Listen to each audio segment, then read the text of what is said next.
Bashers, oh, when the bash come bashing in, oh, when the bashers bash on in, oh, how I want to see those numbers, woo, when the bash comes marching in. Hey, bashers, it's Dirk. It's Friday, fun day. We have a couple of drinks. I have a beautiful bottle to open up when the celebrations begin. It is the Chateau Pontensac Medoc, and it is 2012. And I went to my local wine merchant, and they were like, "Oh my God, we have something for you." And I was like, "Yeah, it's old. I'll take it." Fantastic, excited about that. I had a great stream last night. It was long, 3 hours and change. And thanks for everybody who came in and had a good time, walked around with me. Thanks for the super chats and the PayPals. Just what can I say? I don't have the biggest numbers on YouTube, but I have the best people. That's for sure. People who are very loyal, supportive, incredible, interactive, amazing folks who show up. And the sound was so greatly improved. And then I watched the video back, as I do whenever, because I'm constantly critical of my own work. And I was like, okay, do I need a new phone? Why was the signal so crapola? I mean, it was better in some spots, but I'd like it. I know when people do bash abouts, they often do like they film it ahead of time, but that's not my bag, man. My bag is to be interactive with all of you, see what you're saying, blah, blah, blah. I mean, I could probably do that, but I don't think it'd be anywhere near as interesting. So I have to figure out a way to get a better signal. I mean, I have an iPhone 14 Pro. Maybe I did some research today, see if the 16 Pro, should I get that? Should I get the Max? They all have the same radios. So I guess it's just New York City is just a really crap place for internet. I guess. I mean, you know what I probably should have done, because I was so busy with making sure the mics are working and stuff. You know, there's a lot of growing pains last night. So thank you for bearing with me. I'm so glad that the audio, I watched the video and the audio was night and day. 100%. I'll tweak that and get that down to a science once I understand how all the bits and bobs work. But I'd really like to figure out a way. Maybe I should have logged into Bloomingdale's Wi-Fi network, if they even have one. I didn't even think to check. I just walked in the door and said, "Spray me. Let's see what you got." And you know, I didn't really like anything. So I have this. I have the card from Raymond Nieves, who is the Tom Ford guy over at Bloomingdale's, who's showing me all the Tom Ford stuff. And you know what? I love Tom Ford. Other than the Neroli Portofino, which is overpriced, which is all his stuff is crazy overpriced. That stuff, that Mystère, it was good, but I was on he sprayed it on me because I liked it the best. And as it wore off, it smelled like talcum powder, like all his fragrances seemed to do for me, except for before he was Tom Ford, when he was at Gucci and he was Saint Laurent. So today I was like looking through my very modest fragrance collection, and I found this. Escada Pour Homme. And I remember really liking this when I don't know, this is old. It's probably 10 years old. It's a beautiful bottle, though. I love these old classic men's bottles. They're so pretty. And I gave it a sniff, and I said, wow, that's really nice. And I sprayed it on myself after my shower this morning, and it is just worn so beautifully all day long. And I said, oh, wow, maybe I'll get another bottle of this. They don't make it anymore. Everything I ever like has been discontinued. And this isn't even eau de parfum. It's eau de toilette, and it's still kind of powerful. And then I saw on eBay that they're selling this for like $400, $500, $600. And I was like, so what is that, 300? Maybe I should sell it. I didn't like the Tom Ford's of $407 for 50 milliliters. Now this is 3.3, right? No, this is 2.5. This is a very odd size. He does 50, 100, and 300. The big bottle, which he didn't mention the price on that yesterday, was $612 for smelly water. I like good fragrance, but I didn't really like anything yesterday. I really didn't. The Quercus I liked by Penhaligon's. I used to wear it. I like it a lot. But me. Let's see who's in the room to say hello. And oh my God, Jocelyn Bitten Banter. I actually beat Andrew. Say it isn't so. Day off Queen. Day off Queen. Congratulations, the incredible Basherista that is Jocelyn Bittenbender. A song coming your way after probably tomorrow, because I'm going to do my best to get through this bottle of wine. I'm all by my lonesome tonight, other than when Oisin joins me and the rest of y'all when y'all come over, because I'm sure you're enjoying his little bet. He's got 672 people watching him right now. The reason is that Oisin passed 200,000 subscribers yesterday. Big, giant milestone. It's huge. Was he 4.5 years in on his channel? He has a video. He did the video on the Trump watches, which is well over 1 million views. And that's incredible. And I'm not by my lonesome right now because I just heard the door open. Wow. So that's cool. At least I won't be guilty of drinking this bottle by myself, which is not exactly something I really want to do anyway. So Jocelyn Bittenbender, amazing. Number one, you're going to get a song. Andrew Oakledge, Canadian, $20. Congratulations, Jocelyn. Well done. Everything happens for a reason. Be an inspiration in others' lives and a blessing in their memories. Upvote and make sure you're still subscribed. Please check to make sure there's still some shenanigans going on. Hey, I'm going to open up a bottle of wine in a little while. You going to be in on it? Sure. Okay, because we're going to have a little celebration because Oisin is having his 200. He had 200,000 subscribers. So later on, I'll open it in a while. Anyway, so I won't be. I just said I'm all by my lonesome tonight, but I'm not. So there you go. Upvote and make sure that you're still subscribed. That's Paul. I just got home. So, where was I going to go with this? Yeah, there's still some weird shenanigans going. I don't know what it is. I don't know how YouTube works. Maybe I shouldn't care. Who cares? Who cares? I don't care. Who cares? Who cares? Who cares? Andrew, thank you so much. Like always, we start you off with the super chat con, but that's $20. So you know what? Let's do that.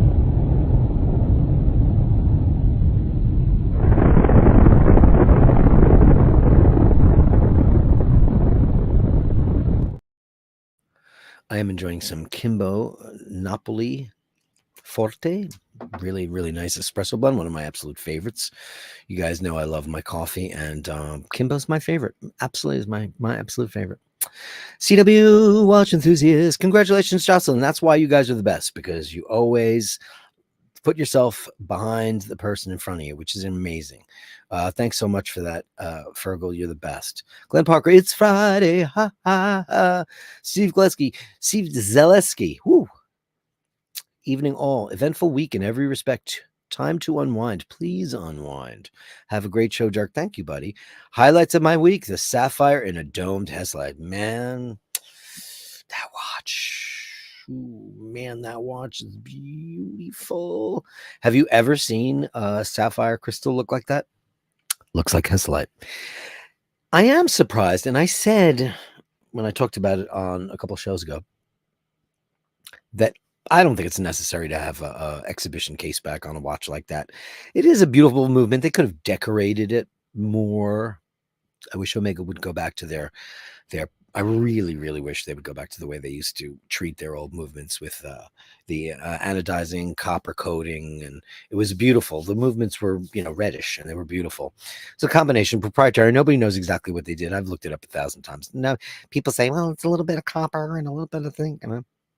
They were beautiful and they looked vintage, and I wish they still did that. And how they are doing it on the 321 to a lesser extent, because the levers and pullers and all that stuff, they can't really do it to it because they're fine. I don't know why they can't, but they say they can. But they were the most beautiful movements in the world. I don't think it's necessary, but I'm surprised after doing that Heslite, going through that they didn't go and do that. They probably will come out with another version of it. Most likely. Beautiful watch. Absolutely stunning, crazy thing. This is funny. Fergal says, congratulations, Dirk, on your 2008 subscribers. 2080, that's where I'm at. It says another increased milestone. It's actually, you know what? Last week I was at 2090. So, and in one day it went down to 2076 and it crept its way back up. So I don't know what that is.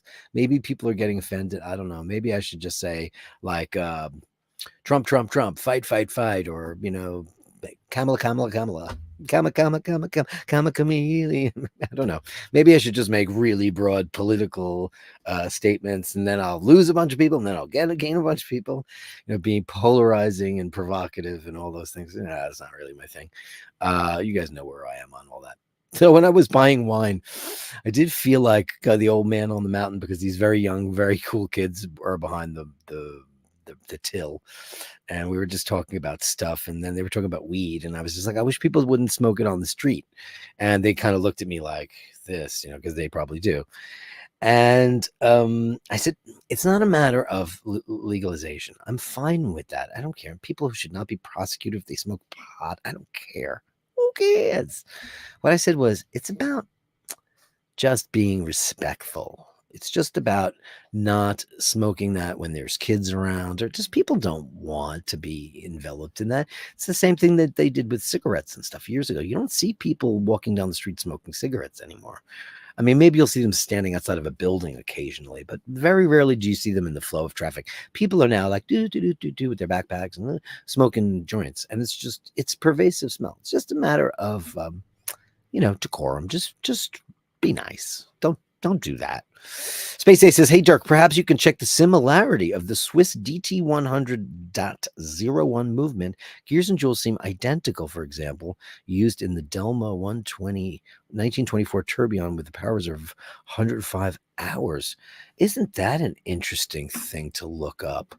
Let me see. Let me get a new window so I can read that. What am I looking up?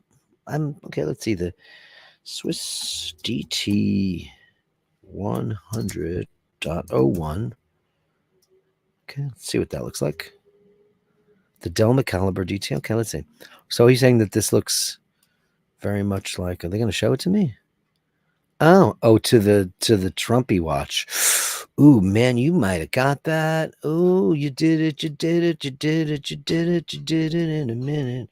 Trump watch. Oh, wow. God, does that look like it? Trump watch. Here it is. Get Trump watch. I'm gonna show them both to you in a second. Let's see. Discover the watch. The tourbillon. The tourbillon. Let's see it. That's the only one with an exhibition case back, right? Our collections. Tourbillon. Let's see. For president. All the jewels. Oh.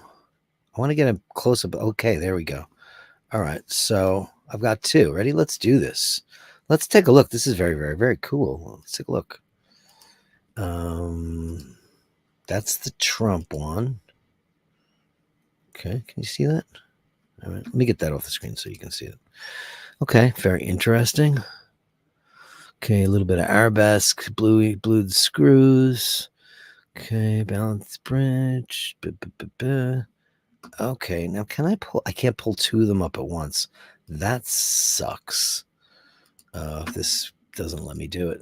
Let's see this one.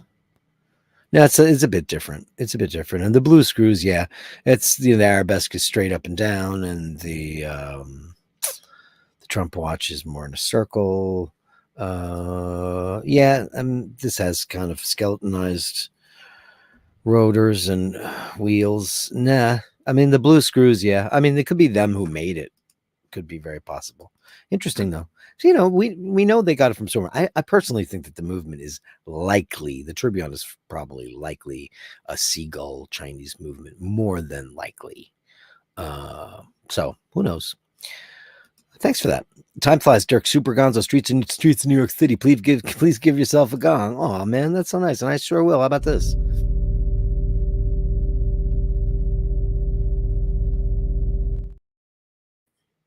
Thank you so much. Yeah, it was a lot of fun. They'll get better and better as we go along. Like I would love for it to be in 4K, if that were at all possible. Maybe I should stop doing it through StreamYard and just do it through YouTube. Maybe that'll make a difference. You know what I'll do? I'll try that. Since I'm not really, I mean, I do the gongs and the super chat stuff, but maybe we'll see. Next one, I'm going to try a bunch of different things. I'm going to do some research and development on that. Kyle Pena, hey man, how are you? Happy Friday. Oh, and I see Kiss Alive there. People, when we're working on our first three records, we just knew that they didn't sound as good as we do live. So here we are, warts and all, and completely re-recorded. But that's okay. It's a great record. Tap 1999, 1999. Like it's 1999. Hey, y'all. Great to see you, Tap. Angelo Minichello. Hey, Dirk, on all the bashers. Great to see you, buddy. How are you? How are you? Depending on where he goes tonight. I don't know. If he's late, maybe I could do a gallery. I don't usually do Gallery of Bashtards on Friday, but maybe I will. I usually save it for Sunday because then I have lots and it's fun. Hey, Martin Bronson, let's go Dirk and all the Bashers. Let's go. Let's go Mets. Long story. We're in the playoffs, which is important to American knuckleheads like me. Mart says, I heard the new line Tom Ford fragrance has all been changed and the oud version is weaker. I wouldn't be surprised. Estee Lauder owns it now. Raise the prices, weaken the fragrance. I'll be honest with you. I've never really fallen in love with anything he's ever put out under his own name. I haven't. I just haven't. I've only owned Neroli Portofino. It's the only one I actually bought, and I felt ill after buying it because I was like, this smells like 4711, which cost $35. And you know what I did? After I bought that, I went down to the chemist and I bought a 4711, and it's the same. The only thing it is, it just lasts a bit longer because one's more like it's eau de cologne, and I don't know.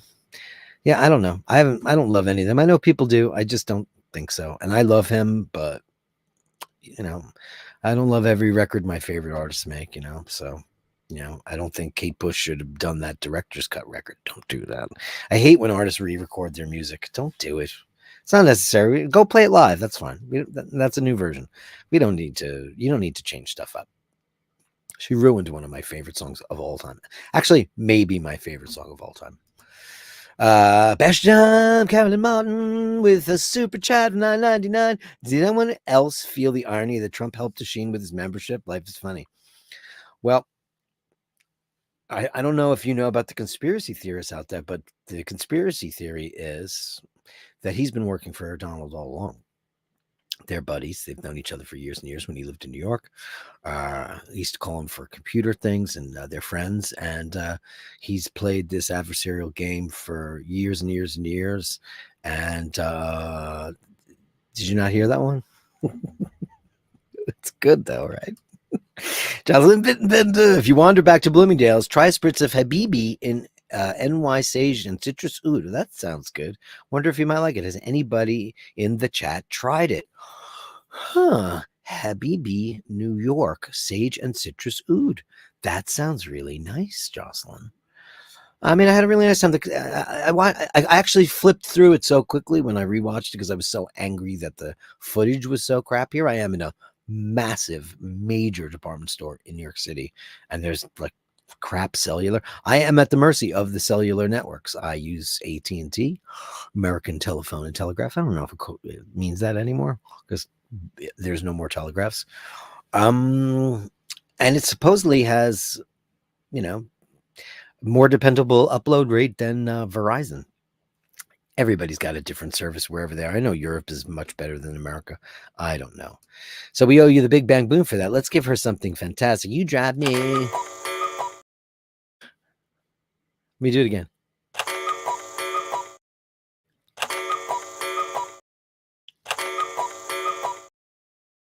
I'm reenacting it.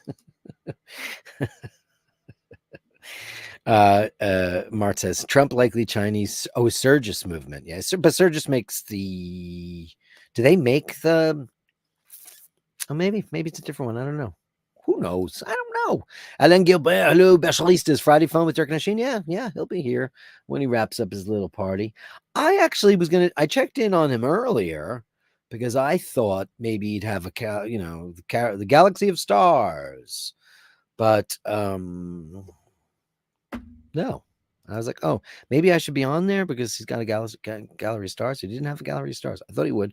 Maybe he just didn't want to do that. Melly C, darling, how are you? Good day, Dirk and all the best. It's great to see you as well. How are you, Melly C? Carolyn Martin, I knew I recognized Oisin under the hood at the Republican meeting. See, that's we're getting there. Yeah, well, that's how rumors start, right? Listen, everybody knows he's been working for him for years. He fooled everybody. He's fooled everybody. He's hardcore, right-leaning Republican, big supporter of Israel, all those things. It's all true. I saw it on Newsmax. I don't know about you. Newsmax is a very, very very conservative network here in the United States. That's how you start a rumor, and maybe his scrubber calico even further. I don't know. Isn't that really funny though? Arya Putra, how are you, Dirkowitz? Hey, Dirkowitz and Ushberg. Ushberg will be here. He'll be here soon. As of right now, this is Dirkowitz, and I'm. And if you guys have heard of an accident, know of an accident, have heard about somebody being in an accident, tell them to call me at 1-800 Bashers, and I'll get one of our many legal assistants will be on to help you in your endeavors. Ray says, sorry, I just didn't. You know where I was. Not like I was cheating on you, you cheating whore. Oh my God. Angela says, take a quick boo at the email I sent you. Okay. I don't even have my email up. Let me see. Okay. Swatch group, sapphire crystals. Oh, is that where they get this from? Well, there you go. That's where you go. Oh, well, sure. We're looking at the Breguet, and that's where they get their incredible styling. So that's amazing. Let's have a look at that. Why not? Angelo's the type of guy that, you know, when he speaks, you listen. Look at that. This is a Breguet domed crystal sapphire, and it is looking very Hesselite-y, isn't it? Wow. Isn't that cool? Hey, look who's here, ladies and gentlemen. The $200,000 man. How's it going? Valley. We're just Angela was just showing us that where Omega got their skills to do the domed Hesselite. Breguet. Of course, yeah, it's not their invention. No kidding. If it was, they'd be touting it. They'd be like our proprietary new sapphire ingenuity, you know. Blah blah, no blah blah blah blah. As always, it's Breguet and others. Of course. Well, it pays to be the umbrella, right? It pays to be the umbrella that you have all of that amazing stuff. So I actually tuned in on you earlier. I was running errands and I was like, oh shit, I just realized he might have a galaxy of stars on there during his thing. And I went in there. I was like, oh, you were just talking. Yeah, it's just, what I did is instead of telling long stories or whatever, I just did what you do and just chatted with the crowd. Sure. And it was a lot of fun. Yeah. So, hey, man, I learned the hard way when I started this out. I was like, today's lesson's going to be on this movement and escapement. And then tomorrow we're going to talk about this Kiss album and then Barbra Streisand. And then we're going to talk about everything about being a homosexual. I did none of those things. But I spread a really good rumor. What did you do?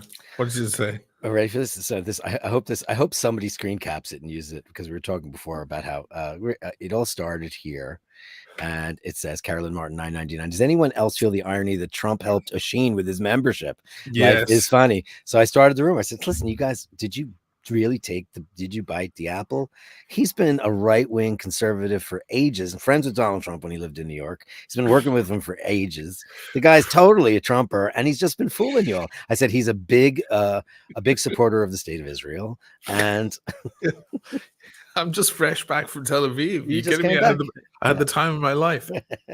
And so somebody will screen cap that heavily, and we'll have a bit of fun of it. It's like there's this old Charles Aznavour song, and if anybody doesn't know who that is, he's an old school French singer songwriter. Wrote a lot of great songs, and they're mostly, and he's not a gay person, but they're mostly from like showgirls or gay prostitutes' perspectives. And he talks about these repressed homosexuals, and they go, one of the famous lines is, "We like to sing it around and start a rumor." The things that thrill them to start a rumor. And that's fun. People like a good rumor. How did only 50 people come over? This is no, there's 100 in here. I know that you already had 50, didn't you? Oh, did I have 50? I didn't look. I never looked at the numbers today. I didn't look. I never looked. I didn't even look up. I didn't even look. This is weird. Yeah. You look who's here. Neve. It's Neve. She saved my ass with all my tea. I have so much tea in the house. That's great. Listen, she's also sent me Darjeeling, and I never drank. Is it nice? Should I start into Darjeeling? I mean, I'm not one of those people that has 50 boxes of tea in my house. I have one box of I have 50 Lions Gold You know how many Label. boxes of tea I have in there of all weird? Because Lydia was here for a while. She loves her herbal tea, you know, so she likes all her Yeah. raspberry and her, Oh you yeah. know, all of that stuff. That's like And her people to me who chamomile. smoke like strawberry vape. I'm like, well, if you, No, it's nicer what is than that. that? It's nicer. I don't know. I don't drink gay tea. I don't want that shit. I want a cup of black Lions Gold Label, and that's Yeah, all. I you don't want even want berries. you want the even, caffeine and the tannin, I want that. right? I want it. Berries is like, meh, it's okay. Then there's all the other shit. There's What about lapsang? Have you ever had that? Lapsang Souchon. Yeah, I've had it all. I've tried it all. I went through this crazy tea thing where I was, buying blends of tea and using, the old fashioned, kind of like almost like a pair of pliers that scoops it. It's like a scoop, and then you put it in. And then I just said, you know what? I like Lions Gold Label the best. I'll drink green, but I'm a Lions man.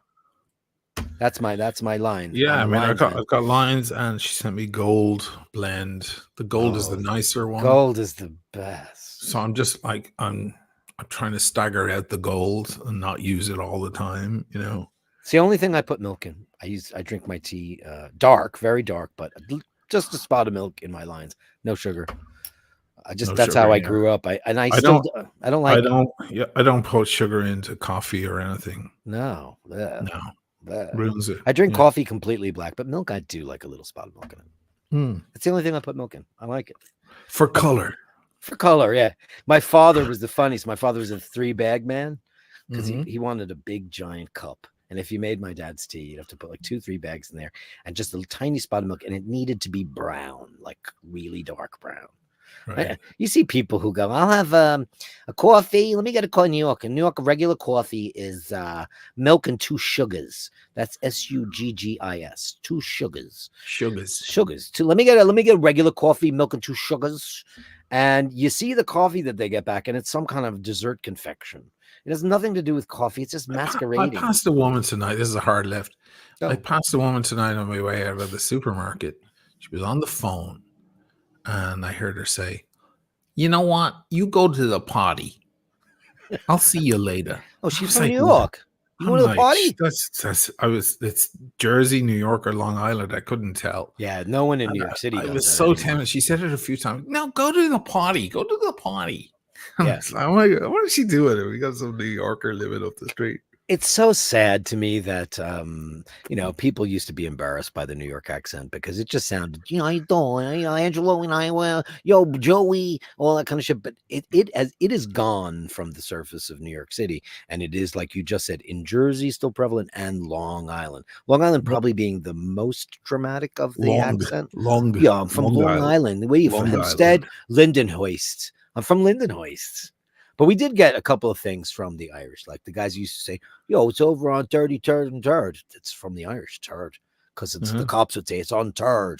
3rd. Right? Yeah. Right. Because the TH thing. And we got it was such a cool amalgam, but people were embarrassed by it. Not everybody's like, so like, I was checking out this latte, out this Nickelfire. It was on like 8th Ave. And that's the thing. The dead giveaway that you're not from New York when you say Ave. No one in New York says Ave. We say 3rd. Lex. Yeah. 3rd and Lex. Yeah. Let's say Ave. Oh, it's over on 2nd Ave. That makes me a New Yorker, man. Because I'll say Lex and 33rd. You never said Ave. You lived here for almost 25 years. I mean, of course you're a New Yorker. 20 years. Was it just 20? 20, yeah. Just under 20, yeah. Well, felt longer. It's kind of fun when you watch a movie and they got people like that. There's a couple of, you watch Dr. Melfi, she talks like that. Everything sounds like it's this all the time. What do you mean he's a gangster? She sat in front of my bar one day and it was the most enchanting and endearing accent I ever heard. It was incredible. Lorraine Bracco. She's so cool. Unbelievable stuff. Are you having a drink? I have a bottle that I was going to open up for the occasion. I went over to, to Conscious Point Wines and Liquors, and they said, "Oh, we have something for you." And I said, "Okay, cool." Well, open it. What is it? Okay, it is a Chateau Pontensac 2012 Medoc. Oh man, yeah. I think I've had that. Yeah, hey, it's 2012. Yeah. Oh, dude, that's gonna be soft. Yeah. That's a Should long I time in put the it in a bottle. proper wine glass? Why? What would you pour it into normally? Are you doing an Emmett O'Malley? Yeah, that's fine. Fine. Is that so trash? No, it's fine. It's not trash at all. That's someone to whom wine is a daily beverage. It's not a special occasion. It's just get the shit into the glass. Who cares? I mean, I feel like, you know what? Talk to the people. I'm gonna get them because you know I got. Okay. You see, Dirk is doing what I do. He's got a perspective. It's a green screen, but at least it's got it's got something in the background. It's not a flat wall behind him, as I was saying. JHB didn't work tonight. Happy Friday. Good for you, man. Night off. Arya Putra. Oisin is Hasbara. Yes, I build up the Hasbara. Now, I'm a secret plant. The Mossad secretly planted me as to make pro-Palestinian guys look bad. They're like, look, a drunk and an irresponsible, scruffy person. I was feeling guilty because Scotty Love got me these beautiful Riedels. He just came back from Venice. Oh yeah, he was here. Yeah, he was, and he got me these beautiful Riedels. I mean, they're gorgeous. Yeah. They're beautiful. I mean, this is a wine that I should. How's your diet going? You look all skinny. I lost 15 pounds. 15? How long have you been doing it? 13 days. That's more than a pound a day. That's terrible. I've been doing the We Fit runs too. Oh. So, God damn. I mean, I'm just bored with food now. You know what I ate before? I was like, I'm going to be drinking on the show. So I went and I bought veggie hot dogs and keto rolls. They're like these cardboard. They're horrible. But I just put like mustard on it. And it was just made me feel like, oh my God, what did I just do? Ugh. Carolyn, I recognized Oisin under the hood at the Republican meeting. Yeah, I saw him there too. Yeah. Did you see his disguises though? Oisin's got great disguises when he's going undercover at the Republican National Convention. Elaine Gilbert, good to see you, man. Bastards. How do you say that? Basharistes, baby. Basharistes. If I could. You might see some new people in the audience. I had some new people. I like new people. Yeah. They're like discovering the channel now because of the Trump video. They're like, what is going on over here? Who are these guys? They only knew. I remember all these years ago when Machine. No, but I'll stop you. I'll stop you. When the other day I posted it was yesterday. I posted a video about the new Speedmaster, right? And I was like, you should get it. It's gorgeous on the strap, but you should definitely get it on the bracelet because getting a bracelet later is harder. Sure. So spend the extra $400. And somebody wrote on that video. So they came over from the Trump. They're like, it was a girl. She was like, you guys are weird. Like $400 on a bracelet.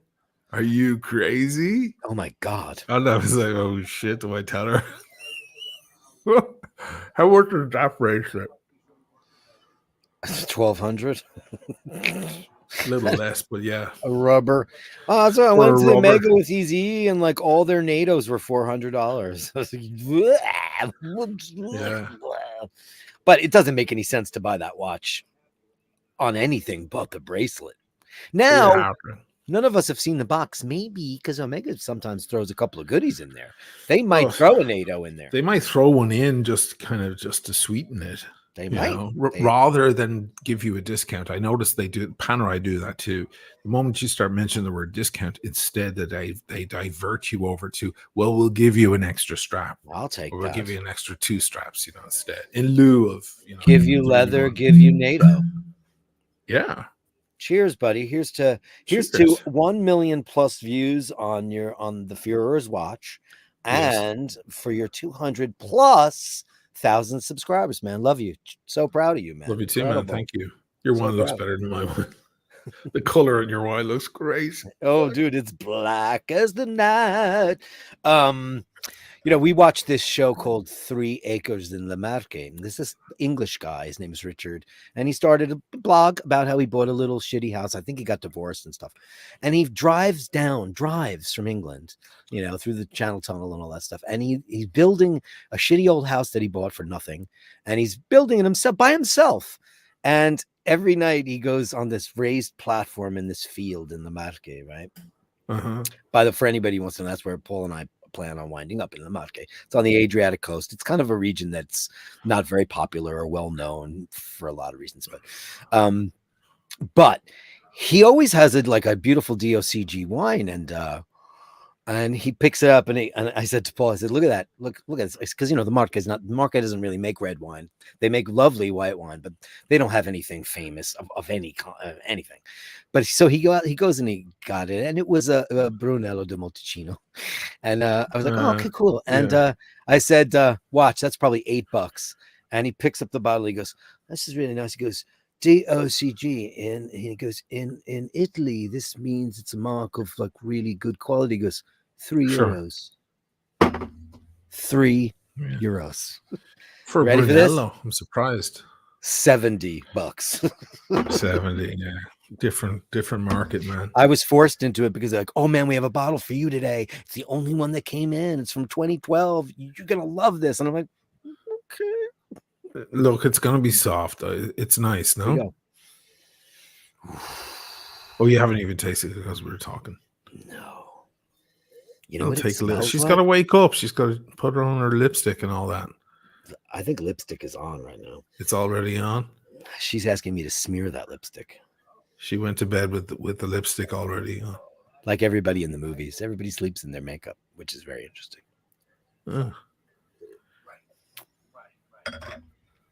How's that? What's wrong? Wow. Yeah, it's really good because of the years. Listen, I know Medoc is kind of lower level from Bordeaux, but when it has the years in the bottle, man. I used to go to a place down there. What's the place that's a funny looking hotel that has a kind of a marine vibe? All the windows are circular. It's down on Fort West 16th Street. That used to be Covenant House. Now it's a hotel. That used to be a charity that got busted for being corrupt. The big white building with the porthole windows. I knew you'd know. Sure. I don't know what I know it's a hotel now. So there's a hotel and there's 2 restaurants in there. And there's one, they had a lot of wine, and on the menu they had a 1990 or 1995 Medoc. And I swear to God, and it was cheap. It was nice and affordable and cheap. I mean, for New York, $50 or whatever, but for a nice aged Medoc, I cleaned them out. I had every bottle they had over the many months. Every time I go on a date, I bring the date there because it was like Malika Vada, as they say in Italian, as like if it goes badly, at least you got a good bottle of wine. At least you had a nice wine. And I just went through them all until they were sold out. They were like, you drank all. We had like 25 bottles of that, and you've gone through them all. I was like, it's a gem. Once you find a gem, you got to. Once you find a gem, well, what are you gonna do? Like we drank all the whatchamacallit? What was that stuff we were drinking? Baltus. We bought it all. We bought it all. Yeah. I'm going to switch my wine because I'm having Aglianico from the south. Nice. I'm having Taurasi. That's Taurasi. I've had but that. This needs 5 or 10 years in the bottle more. Oh. It's 2019 and it's just she's stiff. She's not in the mood. She's she was going to stay in and watch a movie, but then I insisted on bringing her around. Now she's just like nothing I say or do is going to make her happy. You should buy her get her. It's a bad date. It's a bad. Isn't that the worst? Buy her a Birkin. Yeah. I mean, that's the bag. Yeah. What's my dating experience? Nil. You have none. Nil. You met your dream guy, and that was that. It was over. I think I went on one date. One date. That's probably it. We got a couple of super chats. JHB's here with $9.99. Didn't work tonight. Happy Friday. Well, happy Friday to you, JHB. Great to see you in the room. Let's give you cowbell. Thank you so much for that. And look at this. Holy schmoly, JHB again. Still working, unfortunately. What happened? I thought you weren't working tonight. Machine meant the YouTube gods didn't switch from your show. I don't know why that happens. And I don't care because, the Bashers know where to find us. And if they want to be here, they want to be here. And that's fine. So fine. Super Jack.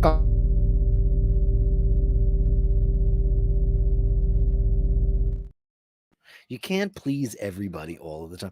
Listen, you know what? I don't talk strictly about watches or, sometimes they'll come on the show and they're like, what are you guys talking about? Kitty cats? Like one guy wrote to me once, he goes, what's with all the kitty cat chat? Like, what would you like to talk about? Car engines, PSI of air pressure? I could do that. Angelo Minichello, 50 Canadian dollars. Double congrats to Dirk for the 2,000 plus. Look at that. I got 2,000. He's got 200,000. Yay. I'm gonna have to save that for when he comes back because that's pretty funny. Thank you, Andrew Welcoach, Canadian tennis. Congratulations! I'm gonna save them all. I'll wait. I'm gonna wait on all of these. I'll just keep them ready to go. Joe Kennedy, contrary to popular belief, I am not new. Who said you were new today? Hey, Joe. Well, he's Kennedy. Are we related in some way? We probably are. Somewhere down the line. Rufus says, I'm gonna save all the super chats until he gets back. Because that's only fair, right? Joe Kennedy says, hello, congratulations, Oisin on the milestone. Just wanted to say Thanks. your upload on Omega was great. It was a great one. You did a great job on that. It was so cool. And it's funny, he did it really fast because he goes, you should do a video on that. I was like, blah, blah, blah. And then he knocked that out so fast. That was pretty good, man. And it was a beautiful way done. I don't know what I'm doing, traveling to cities and filming for hours on streets and going to Ireland and buying drones and all. I should just sit here and talk about fucking Trump watches and Speedmasters and get way more views. Probably should. It's a passion project. Mike Allen says, thanks for the shout out. Didn't need that, but respect. Why shouldn't you get a shout out? Here's a couple of super chats that I was going to go over them, but you should be here. Go for it. $9.99, 30 dirty birds burping, chirping, eating dirty worms all along. Comes Herbie from 53rd and 34th and see it 30 dirty birds chirping, burping, and eating dirty earthworms after he was disturbed. That's pretty good, Rufus. 30 dirty birds burping, chirping, eating dirty earthworms. Along comes Herbie from 53rd and 34th. He sees the 30 dirty birds chirping, burping, and eating the dirty earthworm. Oi, he was disturbed. That was fun, Rufus. I'm not even going to attempt to do that. That was really fun, man. For that, I'm going to give you that. Because it was crazy. You're a total lunatic. He typed that out pretty good.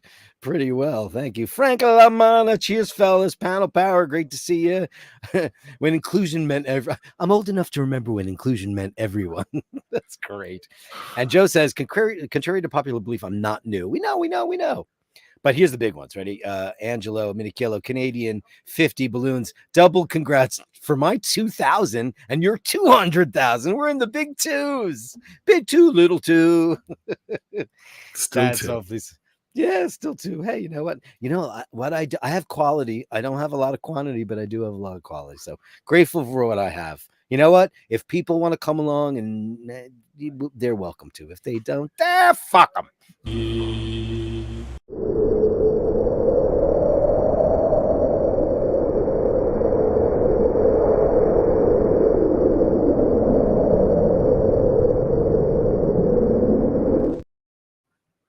Thanks, Angela. You're the king, man. Thanks so much for that.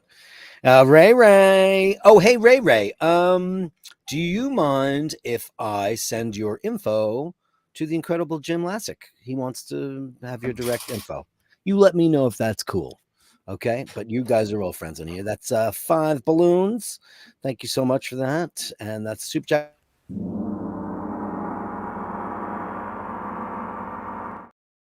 Somehow he looks satiated to me. I don't know what's going on with him, but good for him. He's out of the basement feeling good. And he's feeling good. Andrew Okowicz, Canadian $10. Congratulations, Oisin. Enjoy the night. And may all the rest of the days become sweeter than all that have passed. Andrew, you're such a sweetheart. He is. He's the iBashers mascot, this guy. And yesterday he wasn't number one. Carolyn was the Basher of the day today. Yesterday. She got in there, number one. Nice. She got a song and everything. Jocelyn's next. I'll do it. I'm drinking now, so I won't be hitting the studio for you later. Tomorrow I'll do it. I'm not one of those people that can drink and sing, as you've all well witnessed. Tempo goes out the window. Come on. It does. I've never done it in my life. The only time I've ever performed with alcohol is with your brother. It's the only time I've ever done it. It was great. It was fun, but it was just like, like I would normally. Now I'm old and I don't give a shit, but I mean, like, I would be like, oh my God, what did you do? Stupid shit. But, you got to loosen up in life, man. You just got to let life, take you where it needs to take you. Let it flow, let it flow. Let it flow. Thank you so much. So what did you guys talk about on your show? You didn't get to all the super chats. Did I not? Are there more? Oh, I'm so sorry, guys. I didn't even see that. Frank Lamana 499. Congrats, Dirk.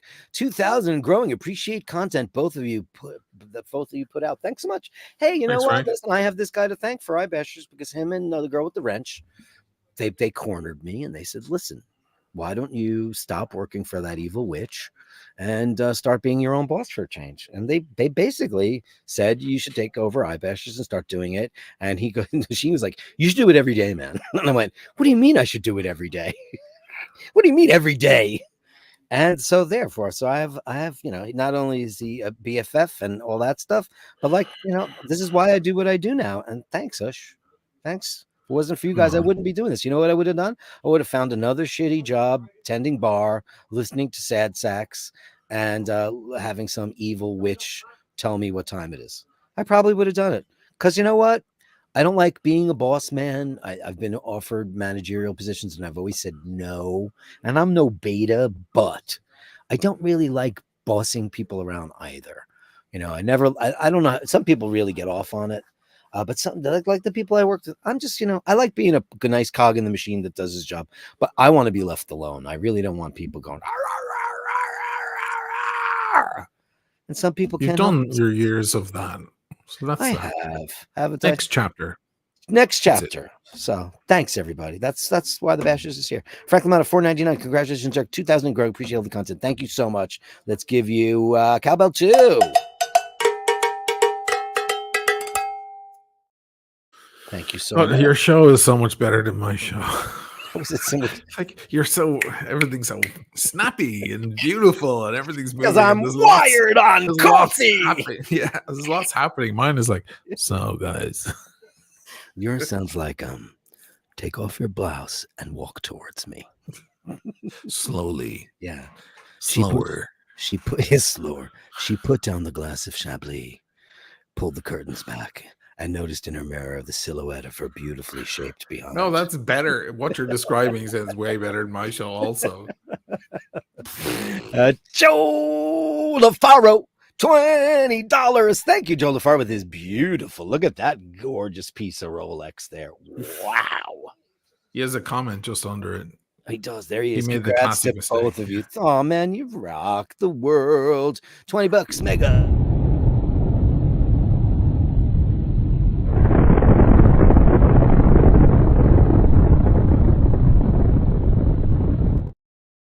And look who's here. Everybody's favorite drive-through boy. Keep spending your money, Happy Meal. Happy Meal, $5. He's doing a drive-by.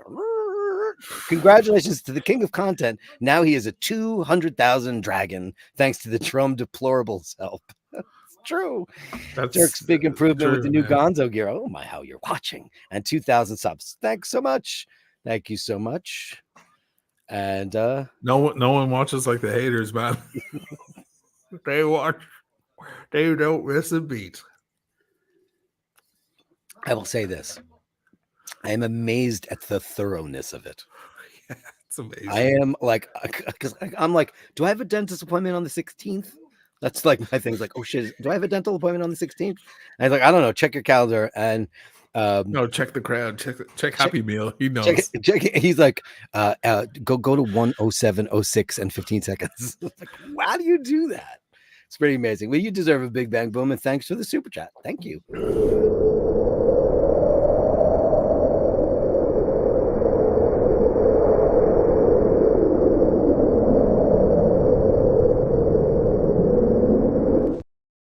That's $50.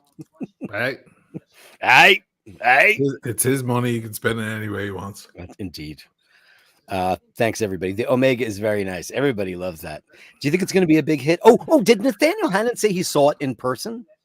A lot of people saw it in person. I've had multiple emails. It's available. I mean, it's there. One guy said today that they had 2 came in, and they sold one to one of their big customers who buys everything that is ever released. He just comes in, he goes, "I want the new thing, give it to me." And they said there's another one, and if he's interested, he can put his name down for it. That's what they said. I don't know what that means, but I think they're available. They're not a limited edition piece. No, they're not. You know it's that? Just added to the roster. I think it's better looking than most Speedies that are available. It is. No, I know it's not a 3-2-1 movement, but it doesn't have 3-2-1 movement price. It doesn't. It's not 15 grand. And the 3-2-1 shouldn't have that price either. Why don't they just make the 3-2-1 without a single craftsman working on a 78-year-old movement? They could make the 3-2-1 automated. They're hanging on to that legacy. Of course they are. But listen, we all know the 3861 is just an iteration of the 1861, and the 861. It's the next generation. It's the great grandchild of the 3-2-1, which is the Lamont. It's a classic Lamania movement. It's better for sure. For sure. I think it's gorgeous. And if I had the wrist for it. Yeah. But it's 40 millimeters. It's 38.7 millimeters, 39.7. It's 40. You could wear a 40. You got more 40. New York since I said 40. You know what? Listen, your wrist ain't that big, fella. It's big. You could pull off a 40. Who cares? Do you have any 40 millimeter watches in your collection? Lots of them. Yeah, so then you should go try it on because it's beautiful. I mean, that's a one and done Speedy, man. That's a one. And never look at another Speedmaster because it's that beautiful with modern loom. Oh God, those alpha hands. It's that bracelet. No, the bracelet is and those long lugs and the bracelet. Oh man, you know what? I don't really like the twisted lugs. I know they've been on them forever and ever and ever. But the straight lugs, the wire lugs, they're okay. I like the straight lugs. I really do. Those long lugs, they're beautiful on that flat link. Oh, that watch is beautiful. Absolutely beautiful. Claudius wants to know if I'm related to Miles Kennedy. Could be with Dirk. No, I'm not related to him at all. No. I mean, listen, we're all part of like clans. So, if you look up, like when I did my haplo group, the Kennedy haplo group, we're all from the same part of, Tipperary and that area of Ireland we came out of. So yeah, we're all related way back when. We probably share the same DNA. I mean, I don't know him, and I never really liked that band. Did you like that band? Which one? Alter Bridge. I don't even know. I bet you wouldn't even know, right? I love the fact that he doesn't know that. But I'm such a voracious horde. I'm like, who's that? Who's that? Plus another singer named Kennedy. I should have changed my name long ago because it's that name's been so used. You know what John said? Sorry, you have go. But John, I just saw this. Never been so happy to pass on a watch with a scratch in the case because he passed on he was about to get the Speedy Moon watch that had the scratch. But not the Moon watch, yeah. He was about to get the regular 42 Moon watch, and he saw the scratch as a sign of now. So he left, and he said, fuck it, I'll get the SD43, which I think was a smart thing to do because I saw a photo of him and his lovely wife, and he has it on the wrist, and he definitely has the size wrist for it. But yeah, I mean, had he bought that Moon watch, he would have been looking at that new release going, so yeah. Someone's looking out for you, John. I mean, I still am unclear on, did they try to sell him the watch with the scratch? Yeah. Did they offer him a steep discount because it was scratched? No, they said we can get another one in, and he just took it as this is the gods telling me no. Why wouldn't they just polish that out? That scratch. Who the hell wants a polished watch when you buy it brand new? Nobody wants that. Well, maybe you wouldn't know if they polished. You wouldn't. But and anyway, when he said it was more than just a regular little scratch, it was a proper ding. And when it's a proper ding, then they fill it in with surgical steel with a laser machine and stuff. Who the fuck wants that right out of the gate? You want the watch fresh, new. Yeah. That's what you want. You don't want to watch. You don't have to deal with that. Anyway, he made the right choice. He And did. in the end, look. SD Redline. And now he can, with the money, because he was going to get VC and that was in the low 20s. And he got an SD43 for 12 on the grey. And that was smart. And actually, his AD offered him an SD43 just the other day, just like it happened to me a couple of years ago. Do you remember? 3 years ago, I got an SD43. I was waiting for an SD43, the steel. I put in, got on the list or whatever. Then I gave in and I just bought it on the grey. And then 3 days later, I got the call from the AD. That's amazing. And I bought that one too. I bought both because I was like, I don't want to turn it down, so I'll take it. Yeah, because then you get blacklisted. Well, no, not blacklisted. If you turn down a watch, you don't get blacklisted. You get blacklisted if you take the watch and then sell it and they find out that you just sold it. Right. Then you're blacklisted. How do they find out? Somebody comes in there and tries to get it serviced, or how do they find out? They have spotters that go looking. They search around Cromwell. They search around. They follow you. They do their due diligence, man. Guys, sell it in a foreign country. Yeah, if you're gonna sell it, make sure it's going abroad. Yeah, your audio is getting cuckoo. Is it? Yeah, you're going on the telephone line. Hello. What? How are you? Yeah, it's fine now, but it went in and out. Oh shit! Sorry. No. It's just the power. Listen, I spent 3 hours online yesterday and wound up like I realized that is there a way to combat cellular service even when you have an up-to-date phone? Like you are at the beck and call when you're out live streaming. I was so annoyed by going into Bloomingdale's and looking at all those fragrances, spending an hour at a fragrance counter, smelling everything, and having the quality. Audio was great. The video was shit. But that's shame. Well, audio is easier to. Yeah. Video is a lot more bandwidth. Jay McGurk, $5. The people's front of Judea are with you, Dirk.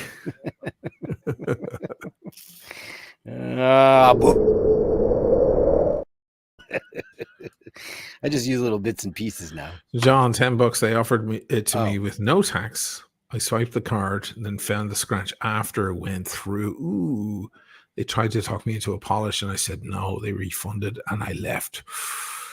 Oh, well, I mean, John's he's a straight shooter. Like, he's not gonna deal with any bullshit. You know what I mean? There's no way they're gonna butter him and finagle him and lawyer him into anything. No, he's gonna waterboard you. The guy's exactly. He just got done waterboarding. I tell you nothing, you Nazi pig. I tell you nothing. Yeah, he's not gonna. There's no way that some fucking sales assistant is gonna like be able to finagle that dude in any way. So he walked out, and in the end, he was guided by the gods because, I was saying to him as well, if he was about to spend low 20s on a VC, he spent 12 on an SD43. That's a keeper. That's amazing, and a great price. That's the proper price for it right now. Well, he still has 8+ to spend. He could go and buy himself that new Speedy. Or just pay off a house loan or or just use the money for better things. For better things. I'm just trying to put it in his head just to freak him out. So we owe him a super chat for that. And it's Friday, so who gives a shit? Ray was mad at me for not giving him the one that he really wanted, so I'll give it to you here. Where did you learn your trade, you stupid fucking cunt, you idiot? It was really funny. We're watching Only Murders in the Building. When it first started, I thought it was a little stupid and I stopped watching it, but we ran out of stuff and we were watching it, and Tina Fey is on it. She's unreal. And she plays this rival podcast woman, and she's evil. She's a terrible person. And on the show last night, she goes, I used to work for a woman, and she kept me down. She told me I'd never amount to be anything. But, I learned from her, and I became what I am today. That, and she was a cunt. Tina Fey was taught. You got to send me that clip. Dude, it was unbelievable. She goes, I learned from her. But she was a real cunt. Oh my god! It's like when you never expect the C word. That's kind of sexy. Sexy thinking about her saying that. Yeah, I have a crush on her. I like of her a course lot. you do. She's magnificent. Yeah. She's so smart. She's so funny. She's beautiful. Sure. Yeah. She's age appropriate. She's How age old is she? appropriate. No, she's older than you. Doesn't matter. No. Did you see the whole time we were watching the vice presidential debate, which was actually like covered more? It was much more interesting than the presidential one because they were actually talking about real things. Yeah, there were full sentences. There were full sentences. There's a start. But your beloved was the host, and man, I saw her, yeah. oh God, O'Donnell. Nora O'Donnell. She is just the personification of lovely. Yeah. Wow, she beautiful. That's American Irish at its best. Oh, sure, yeah. Yeah. No, Nora O'Donnell. Nora O'Donnell and just impeccable. Unbelievable. What did we miss here? Let me see. Who's on here? Who did I miss? Oh, look at Panel Power. You know, you're Irish, right? Panel Power's Irish, right? I don't know. I can't remember. I met Ayal de Clermont-Tonnerre from France. He's the head of the wine lobby group. He asked me to visit anytime. He's a big wine guy. Wow, that's fancy news. I don't know. You know what we haven't done yet? We haven't gone chateau hopping in Bordeaux or Burgundy. We've never done that. You did some of it, right? It's not as much fun. I haven't done any of it. I've never been to Bordeaux or Burgundy ever. Oh, you thought I went. You thought I went because the doctor went after we broke up. Right. That's what she does. She just, when she's in the breakup, she just disappears. She jumps in the car and drives off to like some remote place as part of her kind of healing, her healing process. Or when she has to molt.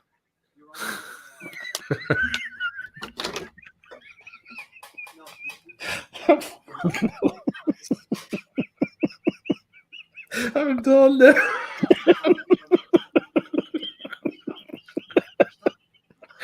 Fucking done.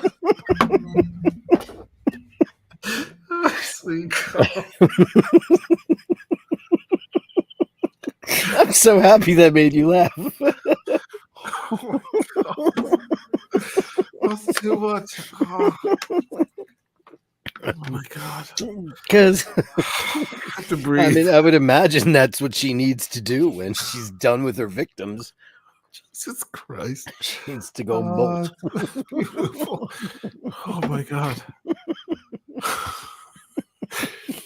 But getting back to the point, the French art is good. You know, in California, there's all that, like, come visit our vineyard and here's our packages and you get a flight of wines. And hold on a second. He wants to cheers you on your. Hey, Paul, man. Good to see you, brother. Sláinte. Thanks. Best wishes. Congrats. Thank you, brother. Thank you. Legend. Love that guy. I'm looking forward to seeing you guys in a few weeks. Yeah, that's going to be great. Yeah. You'll be here for a week, right? Ish. I'll be there for 2. One up front and one coming back. All right. I'll get the wine ready. Bang, bang. Mm-hmm. Get the wine ready, babe. Yeah. Anyway, the Californians are good with that whole like visit our vineyard thing. The Italians and the French aren't just. You can find places, but they don't go crazy about it. They could. There's a lot of money to be made on it. You know, people coming to the vineyard and having lunch, and you know, Long Island. Long Island do it. Yeah, everybody. You know what you do? You get in a bus. You rent a bus out. All the girls come from Bensonhurst and Long Island. You go way out to the North Fork. You got all the great vineyards there. Macari. You have lunch, shrimp salad. You like a shrimp salad? They have bagels. They have all the stuff. You can have spritzes, whatever you want, and they have delicious stuff. The wine's terrible, but you know, if it's nice nosh, it's great. Out on Long Island, they make most people don't make money off their wine. They make money off of the people. Off of that, yeah. We did a bunch of them with the kids. How many years ago was that? We went out to the North Fork. Yeah, we went hopping around places. It was like a ton of places. A lot of families. Nice outdoors, right next to all the vines. Sure. No, it's beautiful. I mean, I remember I used to have a place out there, and that was just at the beginning of that's where Carl Sagan, the beginning of a wine country. And I remember we went to the few that were out there, Duck Walk, Macari, Borghese. We went to a couple of them, and I remember going, ooh, so bad. Macari was the only half decent red we found. Yeah. And in the end, my friend Robert Foley, when he was Red Hook, asked him to make a wine for them. And he said, well, what red grapes are out there? Because, of course, Robert's out there in Mount St. Helena area. Sure. And he's like, they had Macari, Merlot or Cab or something. So he made the Red Hook wine, and they put his Griffin on the label. And it tastes exactly like his wines. Wow. I had it in a place in Brooklyn, some steakhouse, and St. Anselm in Brooklyn, really good steakhouse. Oh, I went there. Yeah, the three big butch lesbian girls behind the grill, and amazing tomahawks and all that. But they had the Red Hook, I don't know, Cab or whatever it was, and I saw the Griffin on the label. I texted Foley. I was like, I'm about to have one of your Red Hook wines, and he goes, I hope they're not charging too much for it. But what did they charge for that? I can't remember. But I don't think it was. I think it was less than $100. But it tasted like his Carbono or one of those. It tasted just like his wine. Big, thick, black, and inky. It was big and inky and heavy and rich, but it had his kind of signature on it. You could taste him all over the wine. It was crazy. Just goes to show, like the winemaker has so much to do with what happens. Because those grapes are from completely the other side of the continent. It's fucking nuts. No, I know. Let me see. I'm trying to see if I can find this wine. Do you know what it was called? The Red Hook? Yeah, Red Hook what? I can't remember, man. Was Merlot, though? That I can't remember either. So going back a long time. Oh, it was a long time ago. I don't think might not even make it anymore. I don't know. I don't know if he's still working with them. But the one you want to find has the Griffin, because the Foley family have the little Griffin. That's their family crest. Sure. When he went to Dublin, he was staying at the Merrion, of course he was. And on my recommendation, though. And around the corner is Foley's Pub. And he was there most of the week. Every night back into Foley's. Do they have something to do with it? No. He was just like, oh, wow, there's a pub with my family name on it. I'm drinking there. That was it. Wow. Yeah. Mike Callan, $20 super sticker. Thank you, Mike. $20 super sticker. Let's go with Gong Woman 4.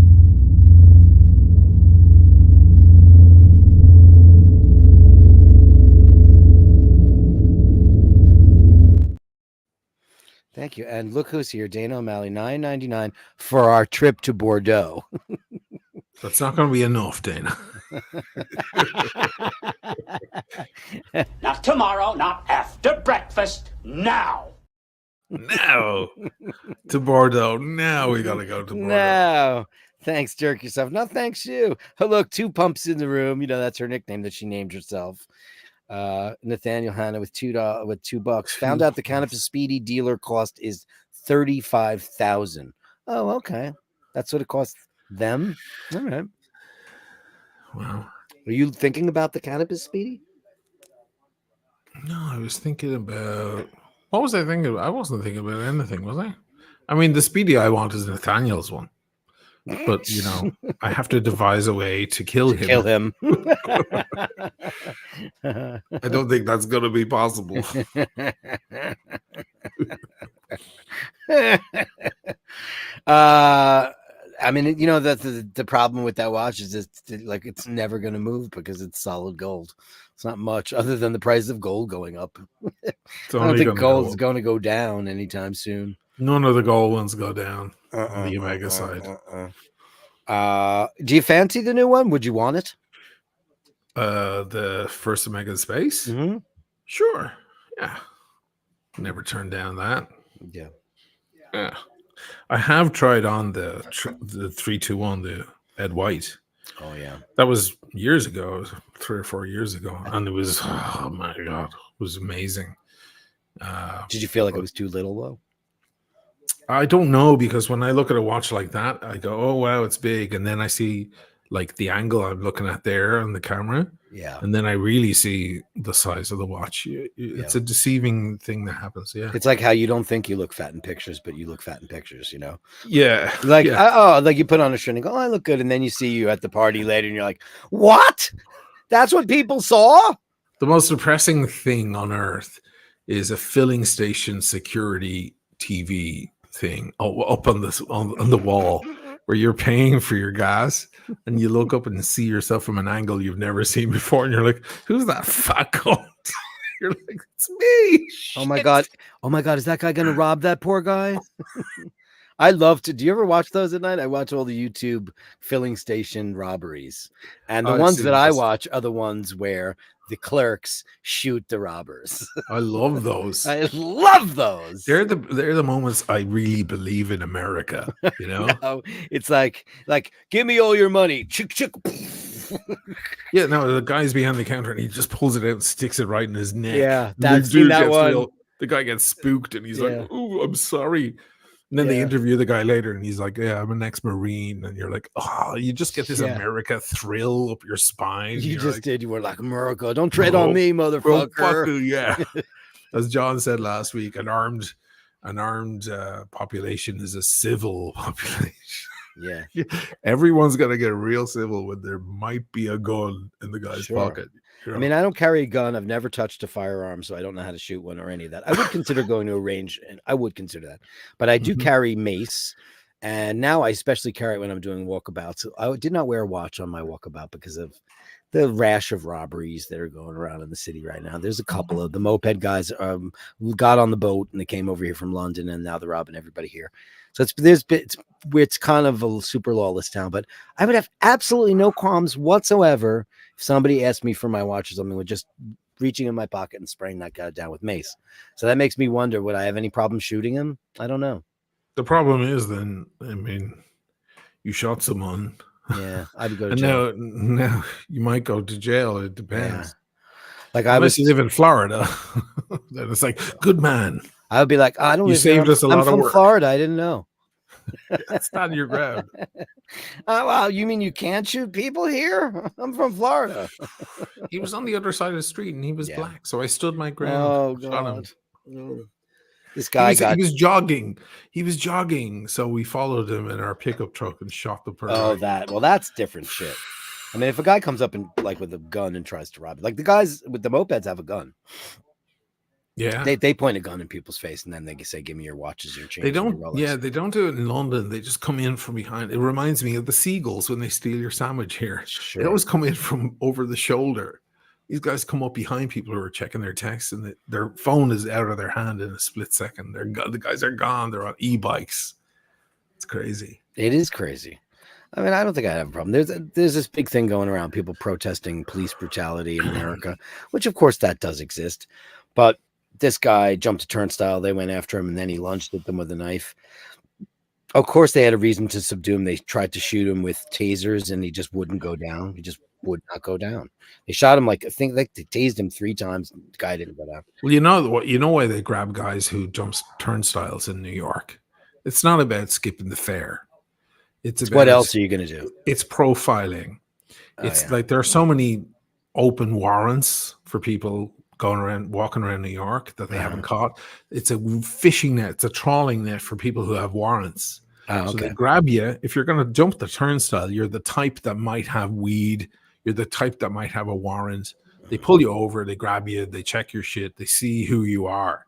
If you've never done a thing in your life, but that was the first crime you've ever committed, they're going to let you go. But in most cases, the guy that jumps the turnstile already has a warrant for fucking selling weed or whatever. Yeah. This guy had a rap sheet a mile long, and they shot him. He didn't die or anything, but you know who did die? A passenger. Oh, was it the bullet went through? Fuck. Well, that's not fun. Yep. So, I mean, it's bad news. I'm all for shooting the bad guy. I don't care. I really don't care.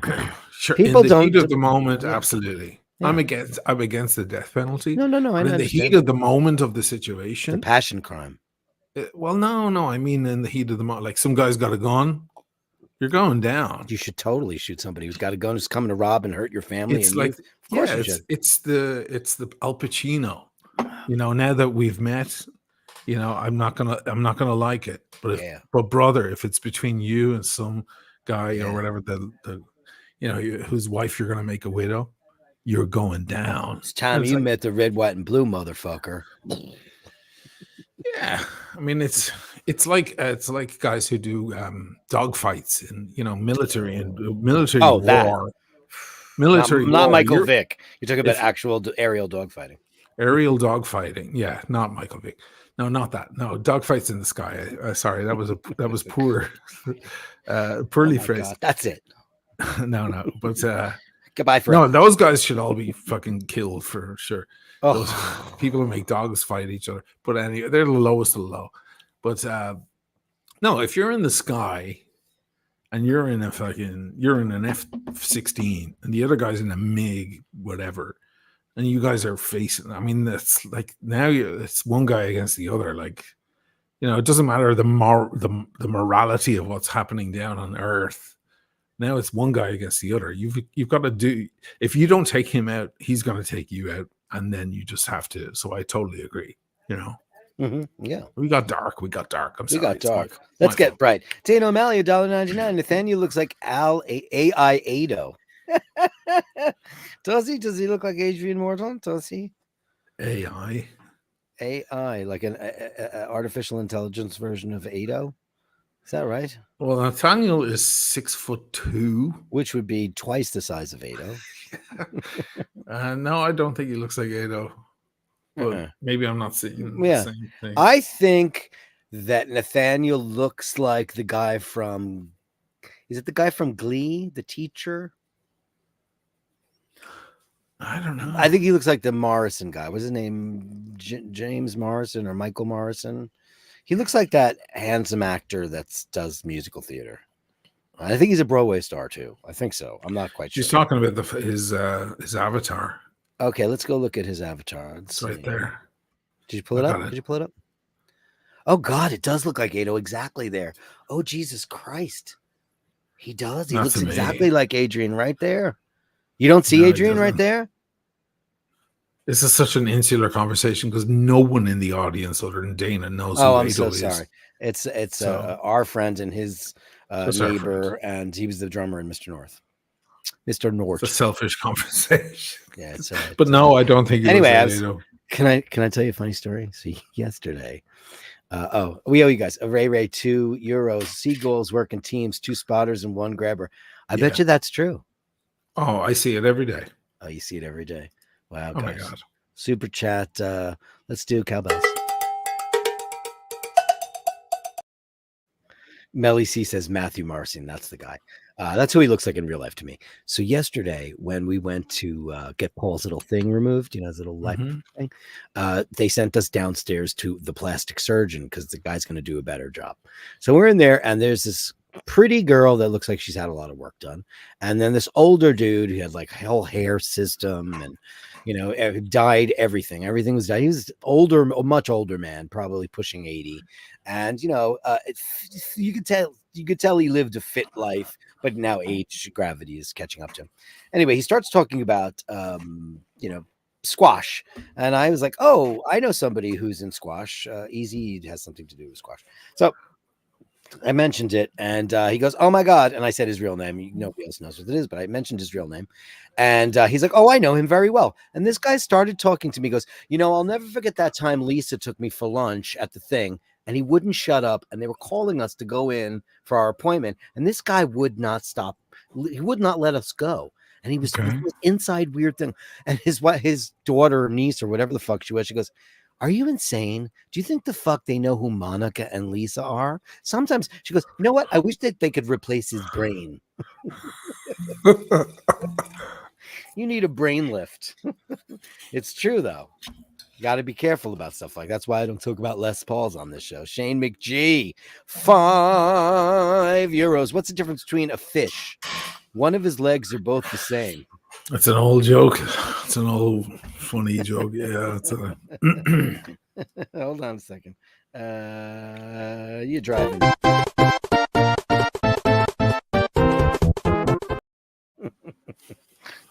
Pieces of funny. That's great. That's my favorite Yeah, I know. little cutaway.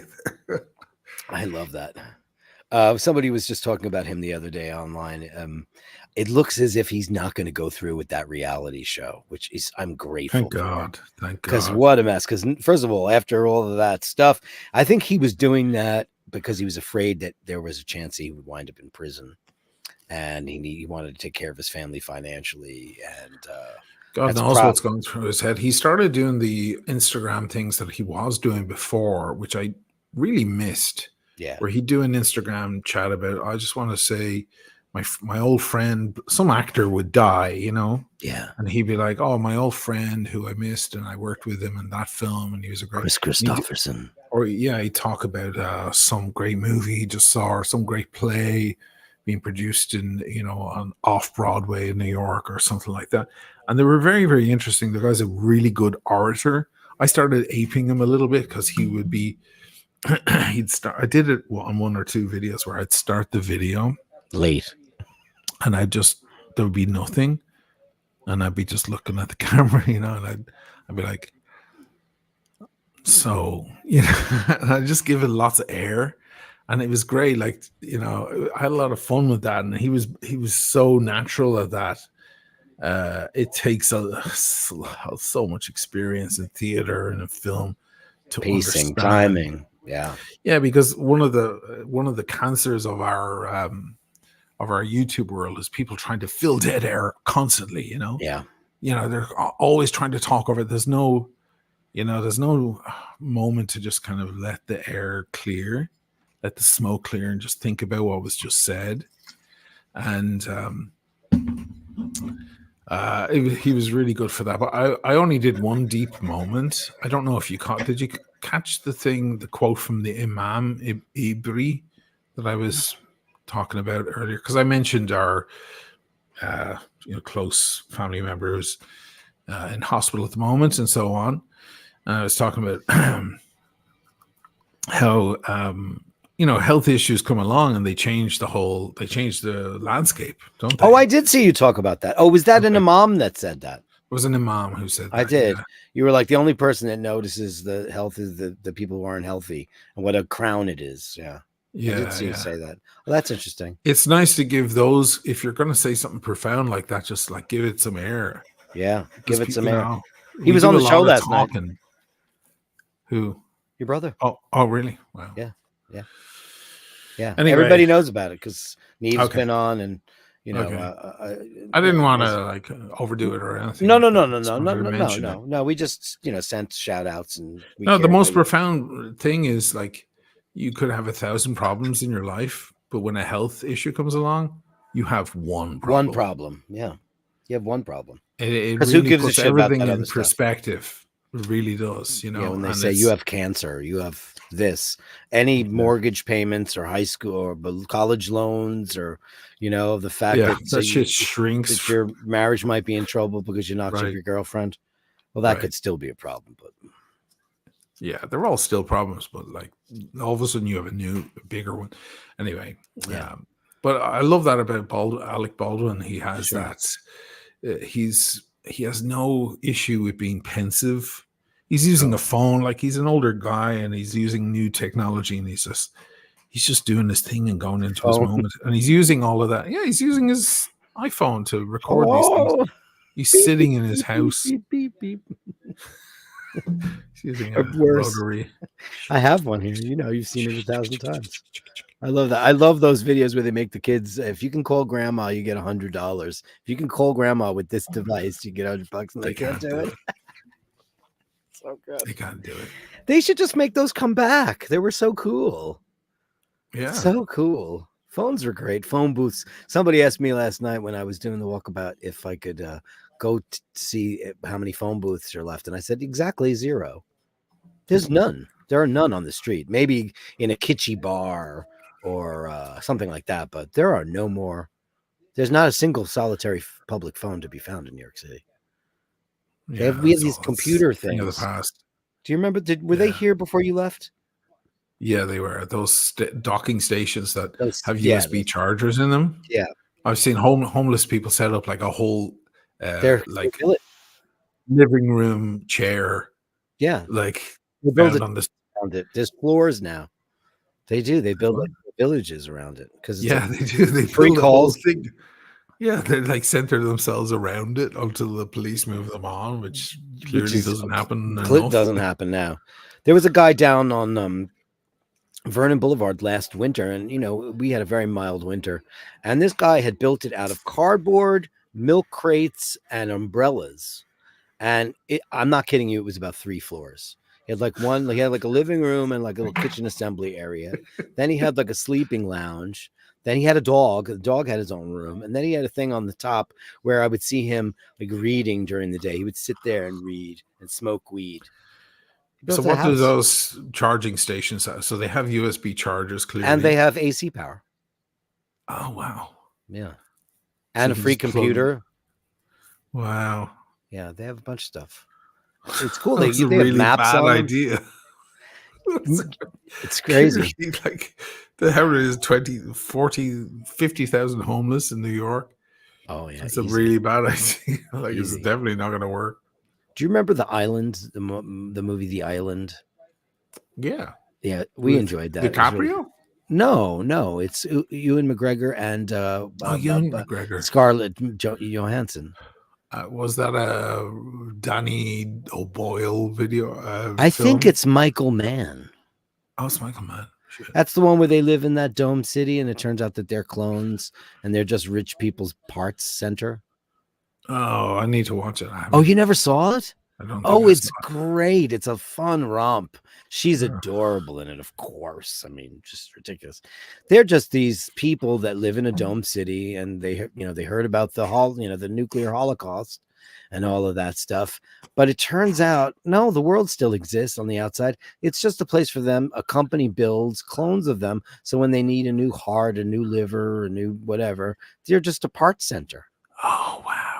Yeah, it's really cool. That's crazy. Anyway, I watched the other night because somebody mentioned it was great in the chat, and I can't remember.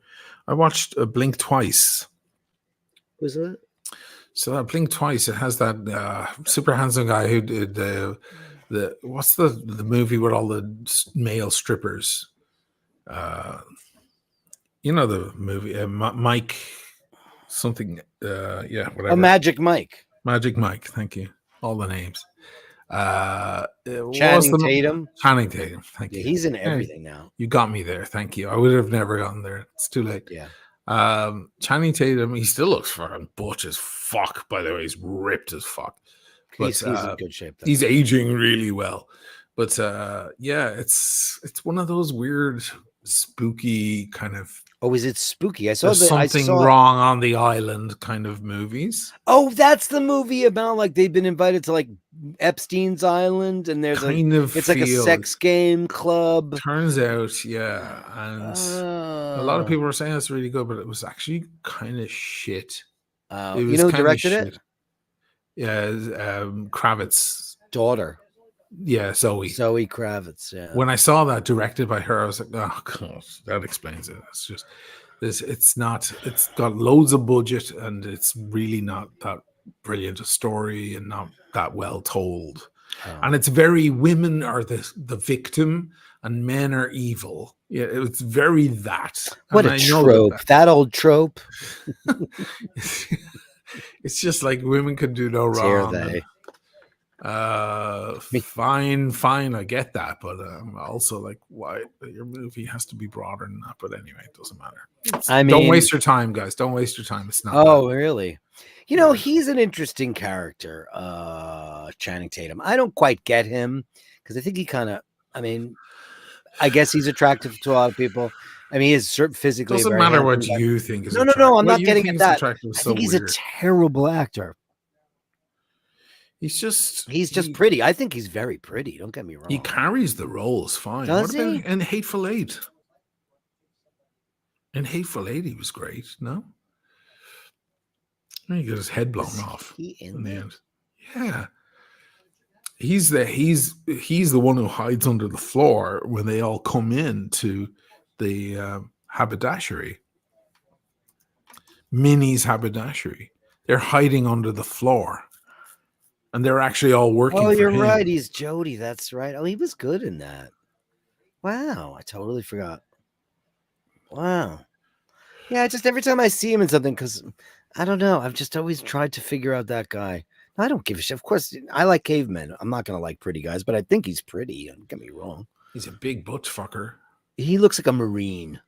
Yeah, he does. He has looks like those a looks. Marine. But he's aging really well. I mean, he's staying off the sauce, clearly. Yeah, he's ripped. He's staying on the treadmill. He looks good.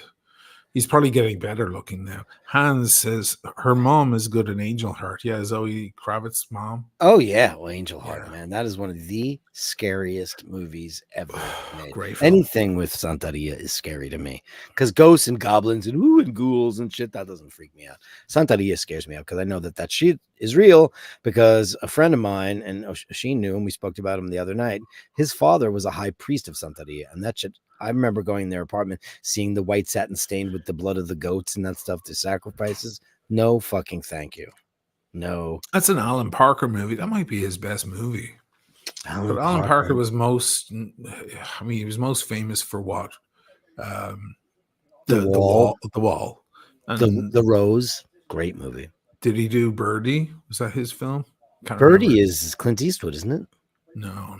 Jesus, no. Clint Eastwood couldn't direct a film like that. No, Parker was known for other stuff. Parker did the Irish film about the Irish band. The Replacements. No, it sounds like that, but it's not that. Oh, you're right. He did do Birdie. He did do Birdie. What was the Clint Eastwood movie that was about Bird? What's his face? That's what I was confusing it with. Bird. Jacob's Ladder. Did he do that too? Did Alan Parker do? Oh, The Commitments. Thank you, Daniel. The Commitments. It was that band. It was the Irish band. What did I call it? The Replacements? The Commitments. Yeah, the Replacements. And that was in Close a enough. trilogy. Yeah, it was right. I was like, what? The Commitments, right? That's like, the Irish getting into their like Joe Cocker shit. Whenever like Irish are the birth of the blues. I remember watching that movie and not loving it, but I loved The Van and I loved the other one. What was the other one called? Snapper. The Snapper. I have to rewatch Commitments. It's probably great. Mustang Sally. Oh yeah, see, maybe that's what it is. I just never want to hear that song ever again from all the New York bars. Mustang Sally. Oh, there's actually a bar in New York called Mustang Sally's. I know. It's fucking. I never want to hear that. 28th and 8th, somewhere like that. Awful. What are your top? Oh, good. Here's a great thing. We did this last time. Get a pen and a piece of paper and write down the 5 songs you never want to hear again. That's a you found one already. Yeah, okay. Anything by Aerosmith. Oh, no, dude. You're not supposed to say it out loud. This is why we ask people to. This is our interactive moment. This is the moment. I'll find us. Okay, so one. Okay. Oh man, I never want to hear that. You have them off by heart. I can't even think. Yeah. I have cognitive dissonance. I push them out of my head. I want to hear. Okay, what is the last song you ever want to hear by a cover band in a bar? Here, that's it. That's better than just in general, right? Jesus Christ. This is easy for me. I'll type it in. Yeah, okay.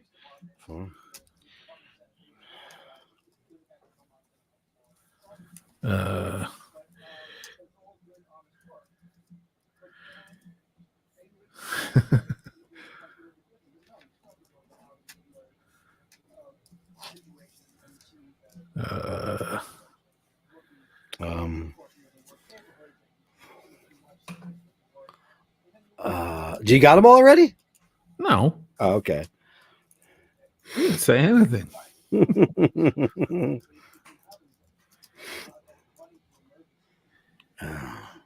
Okay. What else? I don't know. Fuck.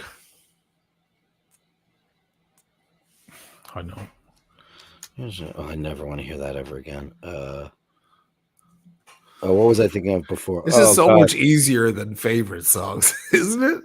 I could do a list of like 60 songs right now. Oh, I could too. Most of the world. I hate most of most things. I hate most things. Oh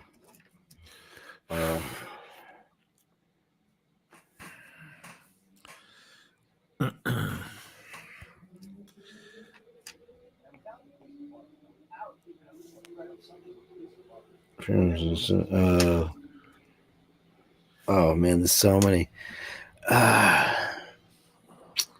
It's tough. I had the top 4 like easy peasy lemon squeezy, and then It's 4, right? what best 4? It's 4 or 5. How many? 5. Oh, 5. Shit. This should be the easiest thing in the world for me. I know. I fucking hate everything.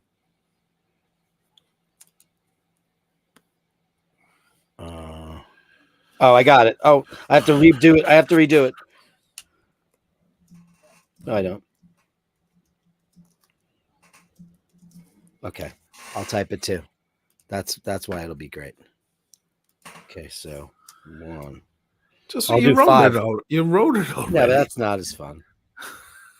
1, 2, 3, 4, 5. Okay, It's I wrote. you it. do old school. All right, you guys ready? Okay, so what's your number 5? Hold on, I typed them all into one thing. Oh, so you did. So I'll do that too then. Okay, go. Don't type them. It'll All take right, longer. God. Okay. See if we have any of the same shit. Wonderwall, anything from Aerosmith, Sweet Caroline, Never Want to Give You Up. I Got My Mind Set on You. Wow, we have completely different ones. I chose Let's Get It On. Oh, you don't want to hear that? I don't want to hear anybody but him do it. Okay. I don't want to hear Mustang Sally. I do not want to hear Freebird. I All right. never want to hear Whiter Shade of Pale. And I never, ever want to hear Brown Eyed Girl. Ever again. Mine is Wonderwall is the shittest song ever written. I mean, and I've grown to respect Oasis in many ways, but just the lads themselves. Anything from Earth. Because they're a good track. I don't want to close my eyes. I don't want to fall asleep because I'll miss Diane you, Warren babe. wrote that. Just shoot me. Yeah, it's terrible. And I've been Sweet down the road Caroline, before. fuck off. But it was a great Never song Want to Give You before they Up. ruined Everybody it, loves right? that song. Everybody appreciates Rick Astley. I'm sorry, it's what they'll play in hell when I'm burning alive every day for eternity. And I got my mind set on you. The fucking George Harrison song. Oh my god. This is how it's going to be. That's. I mean, but it's gonna take money, a whole lot of spending money. Shoot me in the face. Yeah, shoot me in the face. Yeah, it's bad. Yeah, that's the only number 1 song that 4 Aerosmith minutes ever of my had. life when that's on the radio. That's Which one? Such a long. When I'm in a store or in a cab or anywhere where that's all on the radio. It's just time moves so slowly. Time goes by. Just so razor blades are happening everywhere. And I'm just like, breathe.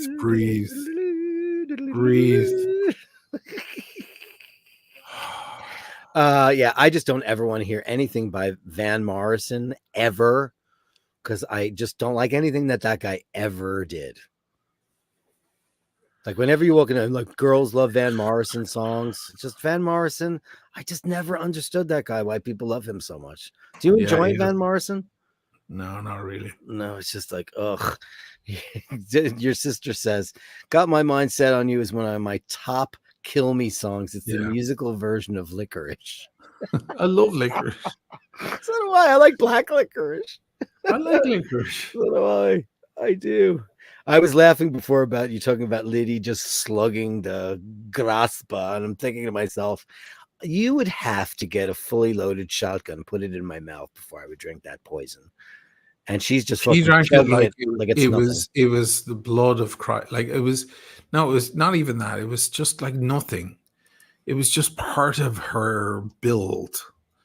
She drank grappa like it was absolutely no effect whatsoever. It was part of. It was like her body needed it. You know, It was weird. It was super weird. I was just like, yeah, your mom. Sometimes you're just your mom all over. You know. Which is great. I love that she carries that. That's crazy shit. No, I don't like Astral Weeks. I don't like anything that guy ever did, Sergio. I just don't. I don't like his sound. He's lazy. He's always been abusive to his audience. He's never respected his audience. He always shows up late or cancels. He's like Morris. I have a theory about him, about Van. I think he has micropenis. Oh, Van Morrison. It's Van Morrison. quite possible. He has a look in his face of resentment against everything on the earth. Yeah, and he just looks like he has micropenis, and he lives with a self-hatred every day and a self-loathing, and he's famous for being an asshole on stage, and he's a total asshole. Yeah, treating everyone that's treats his fans like garbage. Yeah, I don't love him. Mart says top choice is Dirk Oisin. I hate them tunes. Easy E says Birdie Num Num. Name that film. The Party. That's Peter Sellers. That's a Henry Mancini song. Birdie Num Num. The Party is one of the craziest movies ever of all time. I love that. Birdie Num Num. I haven't watched The Party in a long time. I guess it's one of these movies. Dun, dun, dun, dun, dun, dun, dun, dun, where everybody's being groovy. It's so groovy. Peter Sellers was really groovy. He was crazy, but he was really into like counterculture and just being total. My favorite scene of like dun, dun, dun, and dancing at a party and everybody getting high on drugs is Midnight Cowboy. Oh yeah, it's good. When they go they're invited to the party because they look weird, and these hippies see them at a diner and they're like, "You're invited." And they go along. He brings Ratso along with him, and he's putting the food in his jacket pocket. They're like, "Why are you stealing the food?" And it's just, and the music is it's real 70s dreamy shit. Yeah. And they have one of those lava projectors of the lava. Oh yeah, the ink blots. The ink, on the wall. And there's a guy with crazy hair, and I swear to God, he's not even acting. He's just, they made a party and shot it and had the actors do it. And he's just tripping on LSD. There's a guy who's like, my hair has visited many, many galaxies. He's talking about his hair going out into galaxies. And it's a lot of fun. And your sister said Van Morrison used to stay at the IRA hotel in spite of being orange. He was rude and wore that stupid hat at breakfast. You know what? Can I just say it? Van Morrison's a cunt. Can I just say it? He is. I can't stand it. I didn't know he was orange. That makes it even worse. Yeah. And Andrew says he probably doesn't even have enough to hang a wet face cloth off of. Definitely small dick anger. Poor baby. Yeah. That's the feeling I got. That's a brutal reality to face, Yeah. Hands, knees, and toss. He was James Bond. Well, in the parody of Casino Royale. So, there was a guy, I can never remember this guy's name off the top of my head, but when they wrote Thunderball, when Ian Fleming wrote Thunderball, this guy that he was friends with got the rights to Casino Royale for some crazy reason. That's why you didn't get to see Casino Royale as an official Bond movie until 2006, because this guy's estate owns forget his name. It's the guy that wrote Thunderball, but because the screenplay for Thunderball, that guy was a real twat. But yeah, that Casino Royale, that's David Niven and all those guys. It's everybody and their mother is in that. It's a parody. Was it 1964 or 63? It's not meant to be part of the canon, but I guess it's fun. It's like, what it is? It's the precursor to Austin Powers. That's really what it is, but fun. And then Hellhounds go right back to the watches. Let's go to the Breitling Avengers Seawolf. Yeah, we have strayed, haven't we? Best lunatic in Nuthouse, Knob, Brad, and 12 Monkeys. That's a great movie. I haven't watched it in a long time. Yeah, it was great. Really good movie. Should have won the Oscar for that. Very, very good movie. For that. Let's give you a big bang boom for that. Let's go. This cunt is talking to that cunt. Not you cunt. I forgot. We never use those. We just never move. This cunt is talking to that cunt.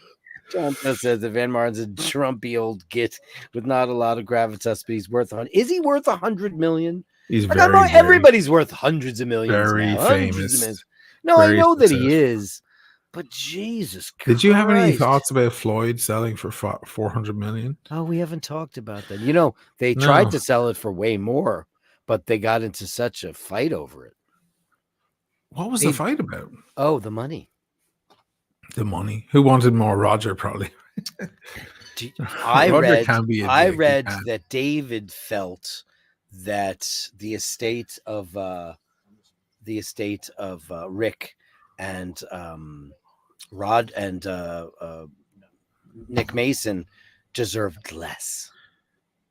No, please don't say that, because I'm really on the fence with Dave.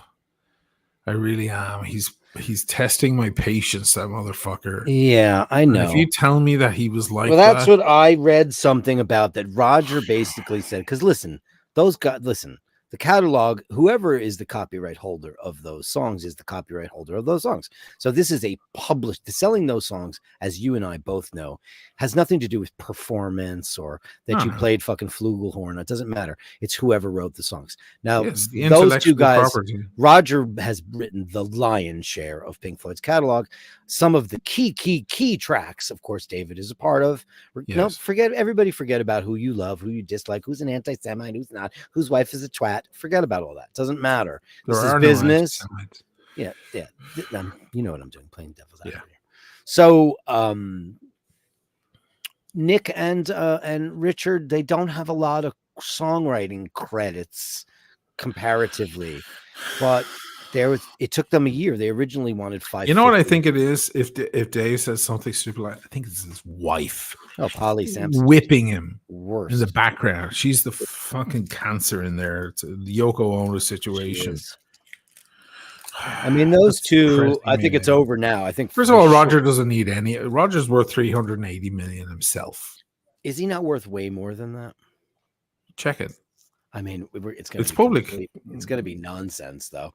Like, how's your wife and kids doing? Like, oh yeah. My 3.7 million. Yeah. Okay. Let's see. Roger, wherever that is. Waters net worth. I'm going to think he's worth more than that. Did they sell it? So now it's going to be upped big time, right?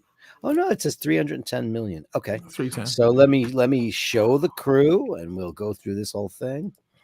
Let's go through the whole thing. Okay. Roger Waters' net worth 310 million balloons. What happened? There it is. It's not showing. There it goes. Oh, that acted really weird. Roger Waters 10 million. David Gilmour 310. 180. Polly Sampson. Roger wrote all the lyrics. But Roger also wrote a lot of the music. How's Polly worth 30 million? Because she's wrong.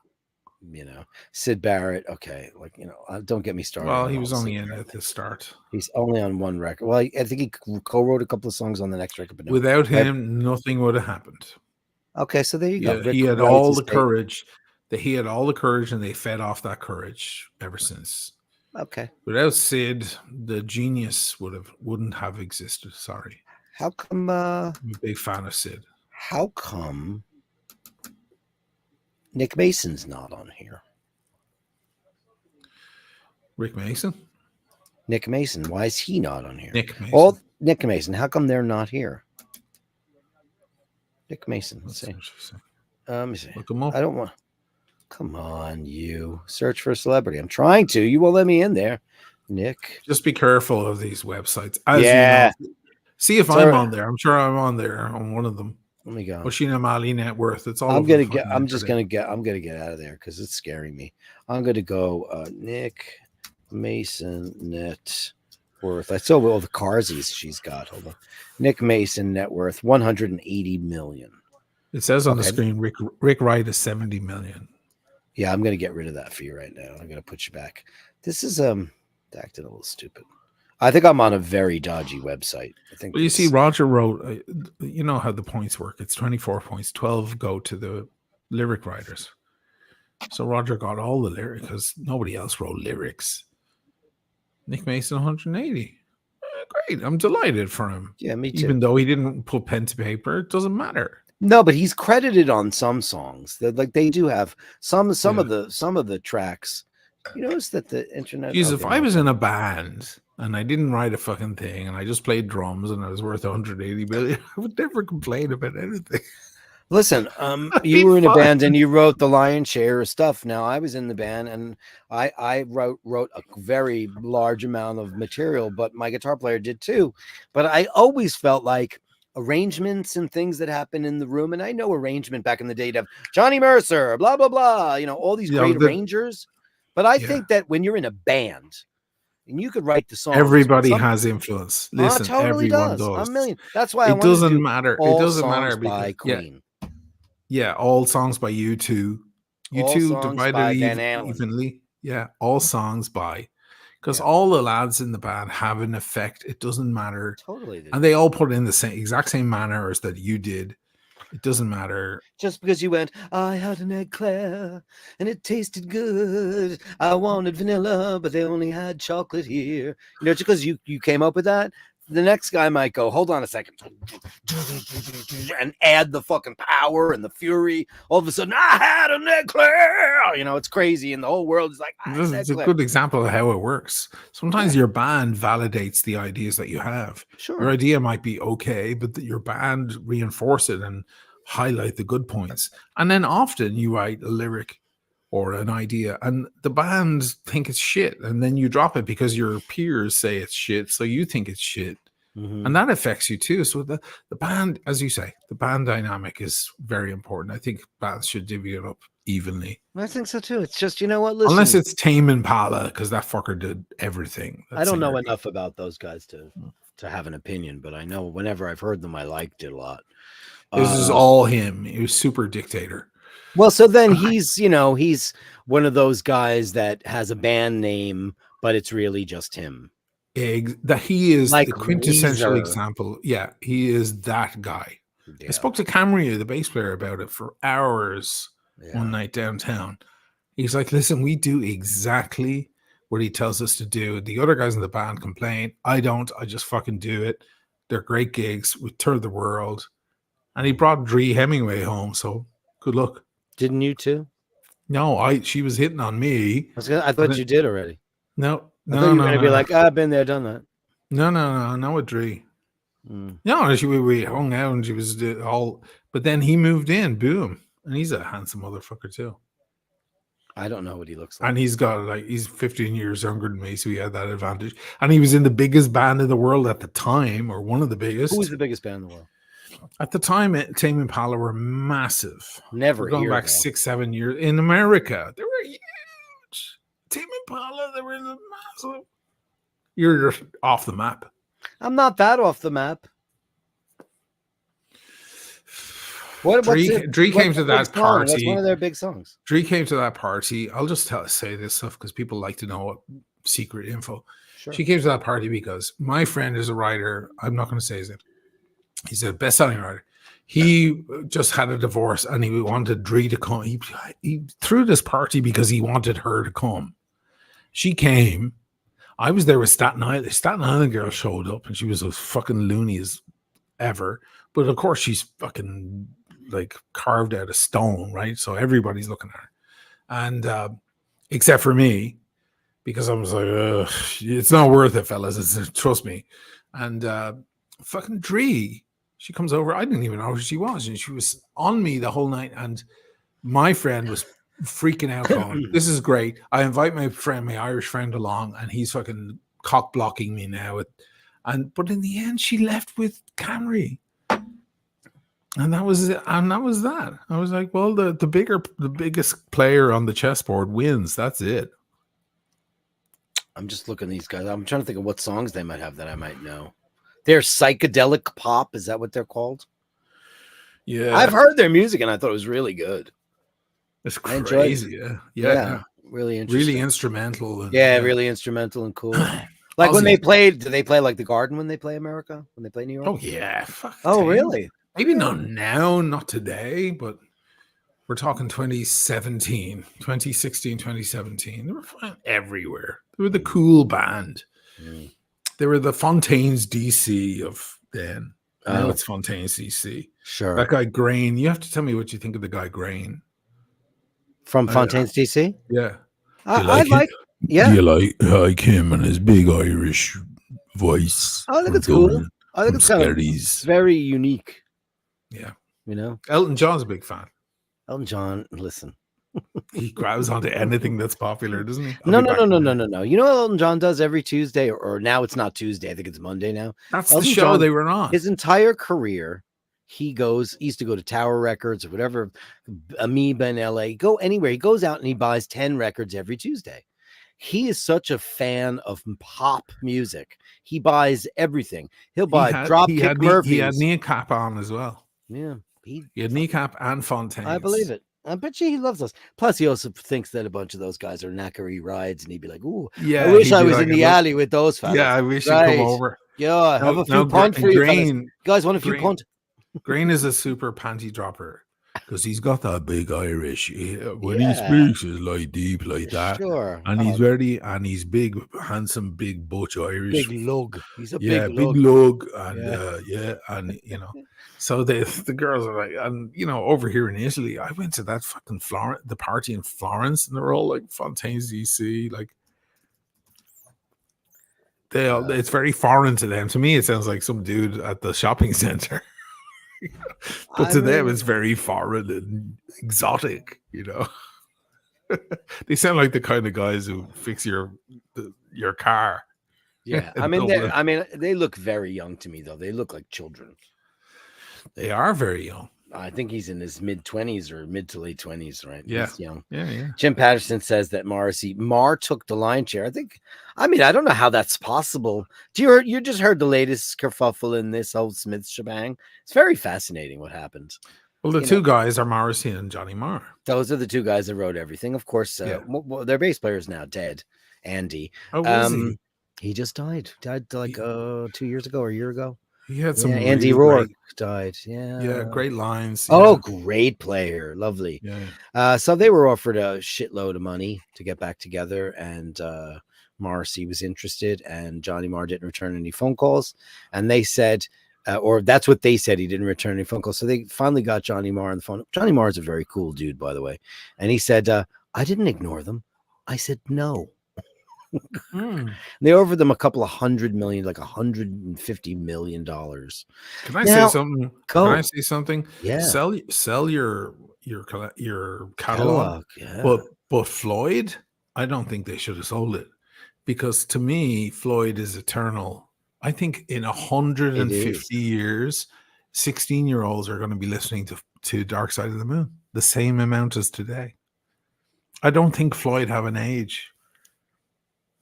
I agree. I think Pink Floyd will go down as like Queen sold their catalog too. Queen, the Beatles. Oh, wow. How much did Queen get? $1 billion? What's that?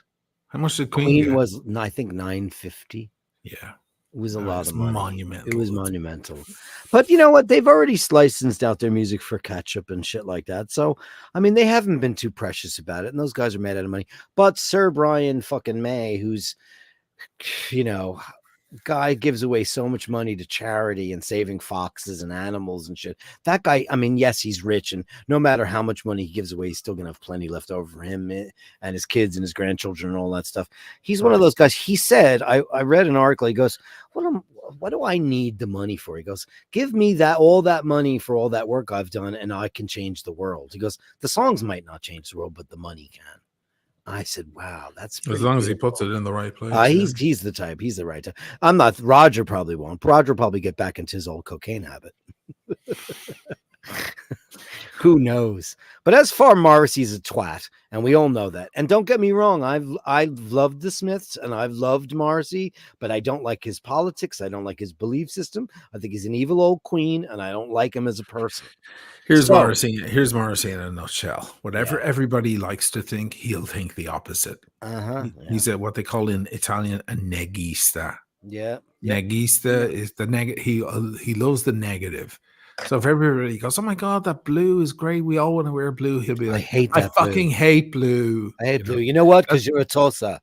Yeah. That's I just, don't like but that blue. And he's always he's got his also shirt way opened. Like really like first of all, he's a big old fat guy now. He's an old fat queen. yeah, but Now he's he thickened out really nicely. I brought one I of my don't think girlfriends. he's looking terrible, right? I He brought needs a girlfriend years ago to him in New York, and she hadn't a fucking clue about. She's way younger. She didn't know. She never heard of the Smiths, Morrissey, or anything.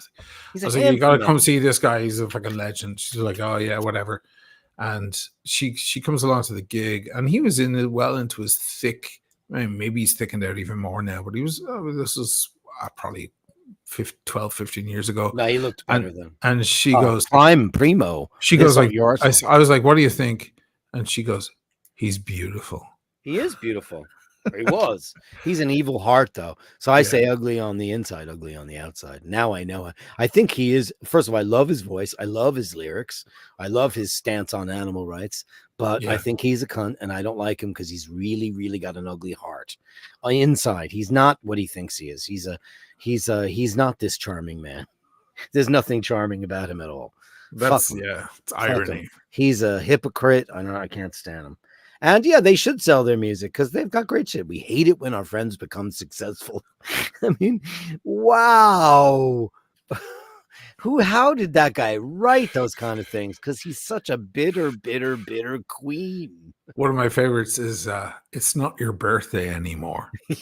There's no reason to be kind to you, Right. and all those feelings of hope and belonging have now gone. It's not your birthday anymore. Did you really think we meant all those syrupy things that we said?" Yeah. It's too much. It's too much He reality. is like I'll be back. he's a modern Oscar Wilde, where he's just being the really cunty old queen at the end of the bar, like, ooh, that one, and just spilling the tea on all those people. But yeah, I mean, the thing about intellectual property is how precious can you possibly be about stuff when you're approaching your 90s? Roger Waters and David Gilmour, those guys are like, are they 80? They're both probably 80, if not 81. Legacy, man. And sell the farm, because when Sony Music is offering you $500 million or whatever they sold it for, I'm sure Rick Wright's family wanted that money for them, theirs, and that's, and whose. I don't know. Personally, for me, I don't think it matters. I think it matters when Paul McCartney was once asked whether or not he wanted to buy back Northern songs, which had been sold to Michael Jackson and then ATV Sony. He goes, too late. It's already a catch-up commercial. Like, he had no interest in it anymore. Janu Gutierrez wants to know if I'm switching to gin. I am not switching to gin. I am not doing that. Funny. Jimmy Page looks so old on stage, but he can still jam. Yeah. Well, you know what? Most people don't want to admit the fact that as big a genius as Jimmy Page is on record and all that stuff, live he's an extremely sloppy guitar player. And that's okay. It's Jimmy Page. I love him as much as everybody else. But live, I'd look at him sideways and go, really? Because he was mostly high. Even now when he's in his elderly sobriety or whatever he's going through, he's a cranky old man fighting with Robbie Williams over the grade 1 listed houses that they own in what is the name of that fancy part of town they live in? Absolutely Fabulous live there too. It's the most famous, the most richest section of London. Listen, you can't be richer than Jimmy Page or Robbie Williams. Robbie Williams is like, he's an old geezer. It's annoying. Something Park. I forget the name of it off the top of my head. Yeah, he's still excited, but he's got to be burnt. He was worshiping Satan and shooting up heroin. And Jim Patterson's, I've come to wish you an unhappy birthday. It's really funny. Yeah, like, Marcy, fuck off. She's like 100% right. Fuck off, Marcy. Like, I'm always regret the fact that I loved them so much when they were the Smiths, and I loved Your Arsenal, and I loved You Are the Quarry. No, not Belgravia. God, I feel like such a moron. What? Anyway, whatever. I can't remember the most. We're talking about Jimmy Page's fancy house and talking about how great Jimmy Page is. I'm like, but live he's a slop fest. Like so many of these great guys, what people are actually believing, even though people fake music now and lip sync shit, but like guitar players now are held to a way higher standard than they were back in the day. Back in the day, it was fucking Look, noisy and sloppy, and they were hot. 1973, Zeppelin, No Quarter, Yeah, live. yeah, but That guitar solo is my favorite, one of my favorite. but it is a live slop solos. fest, though. He's a sloppy guitar player. It's noisy and blah. He was on Jesus. heroin. I love it too. Because Don't get me so wrong. I love it. inspired. It is inspired. I get it. I love this. No, I'm not going to say anything about Jimmy Page, but those guys, they were all so high. It's incredible. Most great musicians Holland are- Park. That's it. Holland Park. Just talking about people bitching about stuff. I got to go open up that other wine. Hold on. I'll be right back. Thank you. What? You finished a bottle? Paul's here. Oh, He's been in and out of the room. Has one glass. Huh? He has one glass and then he falls asleep. He's on the phone with his cousin talking about the Italy thing. Because she's What's the moving to Italy France. Our Italy thing. Oh, you're Italy. How Yeah. far are we along there? Go get your wine. Serious planning stages, kiddo. Serious, Go get your serious, wine. like the serious talk.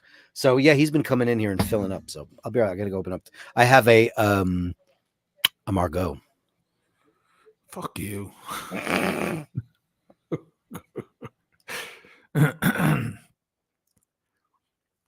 Ray, stay away from his sister. She's married. You don't have a chance, by the way. To a Turk, he'll kill you. Yeah. Shane McGurk. Sergeant Pepper wasn't built on LSD. Yeah, exactly. What did Bill Hicks say? If you don't like the effects of drugs and alcohol, go home and get all your CDs and tapes, and that's back in the when people had tapes, and burn them, because the people who made that music that enhanced your life were real high on drugs. Of course they were. You think half the shit on my channel would have ever been made if I wasn't drinking? Jesus. I never come up with it.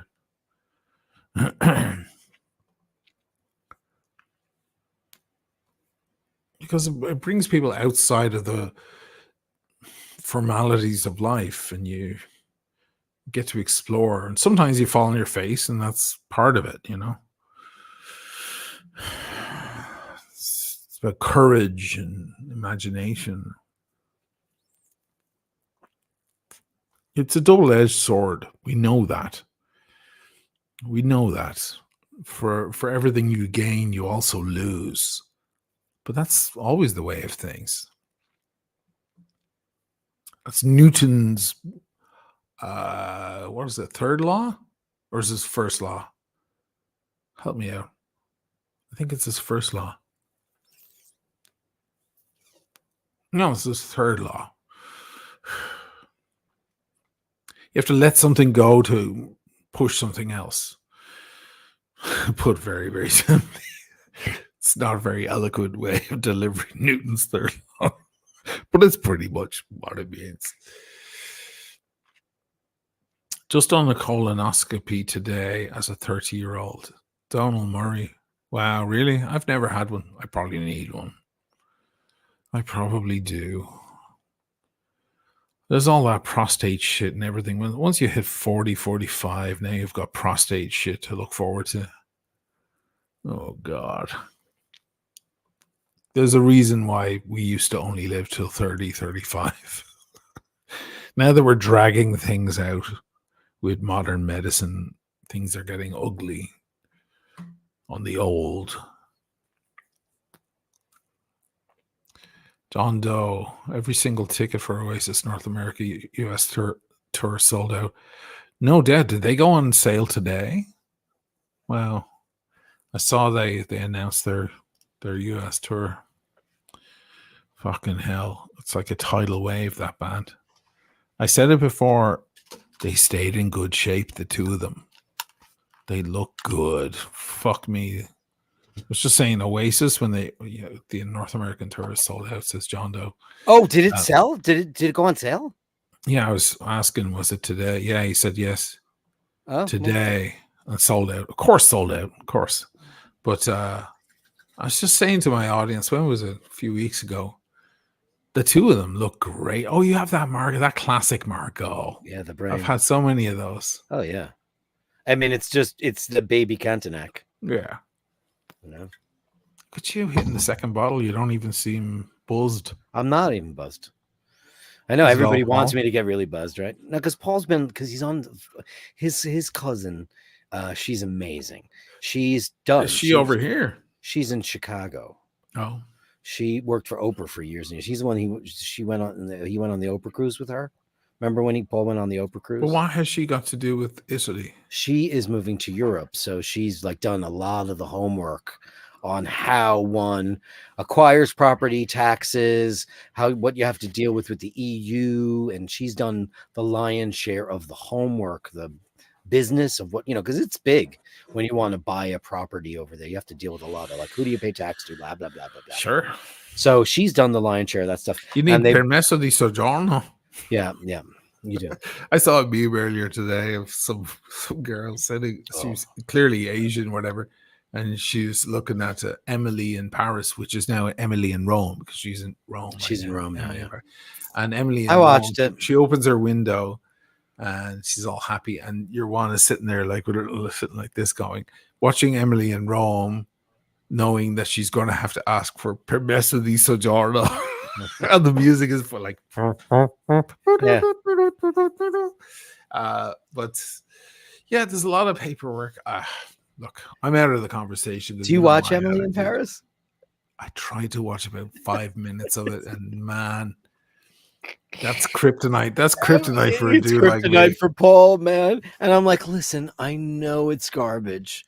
I know. Listen, I'm able because he has no suspended disbelief. He refused. That's why he doesn't like any of the shit I like. He doesn't watch any of my Star Trek or any of that stuff. He hates it all because he's like, wait a second, if this, that, or the other. I'm like, stop it. Emily in Paris. I'm like, listen, she's in Paris. They're wearing haute couture. She doesn't have a pot to piss in. It's a load of shit. But it's Paris. They're drinking. She doesn't have a pot to piss in. She's in flashy apartments wearing haute couture. I know, but like she was an assistant at a market. Yeah, she has some boss who she had to go there for work. Sylvie, she's a real French CUNT, but she's great. She's the best character on the whole show because she's actually like I don't real. know it at all. I know it's for girls. I saw one scene where she was in Paris and she ordered a steak and it came out blue, of course, because that's the way they eat it. She's like, it's not cooked properly. But then her crush is the chef. Yes, of course. And he comes out and he's like, it's perfectly done. Gabrielle. You should try it. Yeah, and then I thought, this is just an education for Americans. That's all this show is. It's just to show Americans the way. What you'll never get when you move to Paris. You'll never live like that. You'll find some shithole out in the 16th arrondissement. You won't be in there the 6th. This is the problem. People have this idea of the center. Yeah. You won't be dining at Jules Verne. I mean, it's nonsense. I have to say, I did it though in Venice. I went for the jugular. Yeah, but you did. I don't live in Mestre. No, I'm not saying I'm in Venice, but I really live in San Piova di Piove or Mestre or Mira or one of these places that's fucking not even Venice. I went for I went for like I may be in. You're in Sutton Place. Times Square. You're in the Sutton Place of Venice. I may as well be in Times Square. I just went for it. Not By the Times way, Square. the place below is open. It's open as of a few days. I've seen that. I saw the video. It was really sad actually because Virginia was said goodbye. She gave me cookies. I went downstairs. I was going down to get my coffee. And she opened her door. Like video. She was waiting. Oh, you shot the video. I shot the video. She was waiting. Like when I went down, she opened the door and she goes, "These are for you." And I was like, "Are you leaving today?" And she goes, "Yeah, I'm going." And it was, where is she going? I don't know her well enough to give her a hug, but I really wanted to give her a hug. Know her well enough to give her a hug. I don't. But and then I went down, I got my coffee and I got her S's for the Serenissima, the cookies, and I got her a pack of those. And I was like, well, you have to bring these down because she's going back down south. She's originally from the south. Oh. So it was nice. And, she gave me 2 books. I'm going to show you. Give me a second. You'll love these. You'll love this. Yeah. I'm excited. Shane McGee says Close Encounters of the Third Kind. Genius. Yeah. John Doe says Phil Collins' daughter. Yeah, a lot of people. Paul didn't know that. The other day we were watching. I made him suffer through one episode when he was bitching about it, and I said, "Oh, I saw her on a chat show, and they were asking her what her first concert was." And I started laughing, and he goes, "Why? Is that funny?" I said, "Well, yeah, her first concert ever was Genesis." He goes, "Why is that funny?" I said, because Phil Collins is her daughter, is her father." He had no idea. Who had no idea? Paul had no idea that she was Phil Collins' daughter. She was asked one time, "What's your favorite song of your dad's?" And she said, "In the Air Tonight." I was like, "Oh, come on! Can't it be like fucking Take a Look at Me Now? Supper's Ready, or something more interesting?" She clearly doesn't give a shit. Fifth of Firth. Yeah, Firth of Fifth. Firth of Fifth. I always fuck that up. So this is like the Animals. Oh, animale. Animali. Look, these beautiful big books, gorgeous big coffee table books. Yeah. So I'm delighted. Oh. But anyway, they're already doing the restauro on the place. They're already fixing it up. Are they going to put a kitchen in? They're stripping the wall. I don't know. Our good friend, we won't mention, was asking that too. Like, where's the kitchen? But, and I said, well, in Italy, they take the kitchens out, but not for rentals. So that was weird. So it is a rental. It's not a buy. So. Well, no, but rentals can be very long and people take their kitchens with them. Sure. So it would make sense for someone to put a kitchen in and take it with them when they go. I know that sounds completely awkward, and it is. It's completely the opposite of America, but that's what they do in Europe. Paul has always told me. Yeah, you take your sofa and you take your big. But in America, appliances are included in your rent. You know, landlords have to supply by law. They might do it. I was just saying because I was just like, this is going to be very affordable and in a very, very good place. I mean, oh my God. They're extremely good location. And, you know, to an American, probably like a fucking cinch. Your average American can probably say, hey, I'll fucking just rent it and go there a couple of months a year. Big deal, whatever. You know, Airbnb it for a couple of months and it'll pay it off. Who cares, you know? Well, would the landlords be adverse to people renting it out as an Airbnb? I don't know. I'd have to ask them about that, but honestly, I don't think. I think what could be like. She texted me when it was Redentore, you know, the big festival with the fireworks. She texted me and she said, "Listen, I have some friends who are coming in for the weekend. They can't get a place because the place is all booked out everywhere. Do you want to like?" If you're not hanging around for Redentore, do you want to rent your place out for like top dollar for the weekend?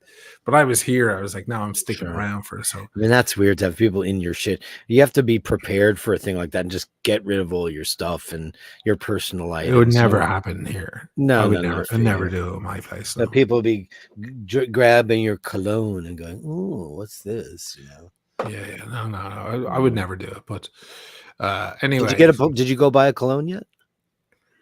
I was looking at colognes today. Oh, where did you go? I took a bunch of photos. Oh my God. Can you put them up? Sure. I'm so excited that he's getting interested in fragrance. You have no idea, because that's like, I know he's going to become like, he's going to find out everything. He's going to start going to places. He's going to start designing a fragrance. I know this is going to happen. No, come on. Because it's so interesting and you're going to be so fascinated by it. I know. Mart is talking about, and everybody is talking about how the new Joker film is rubbish. Just a promotional sing along. By the way, her new record, the companion album, it's fucking unbelievable. It's the soundtrack, but it's not. It isn't. It's a companion album. Some of the songs do feature in there, but these are completely big band arrangements, big band swing arrangements. It's so good. The opening track is Good Morning. And I was watching this guy who's obviously gay, and he was obviously gay. Listen to me just saying he's obviously gay.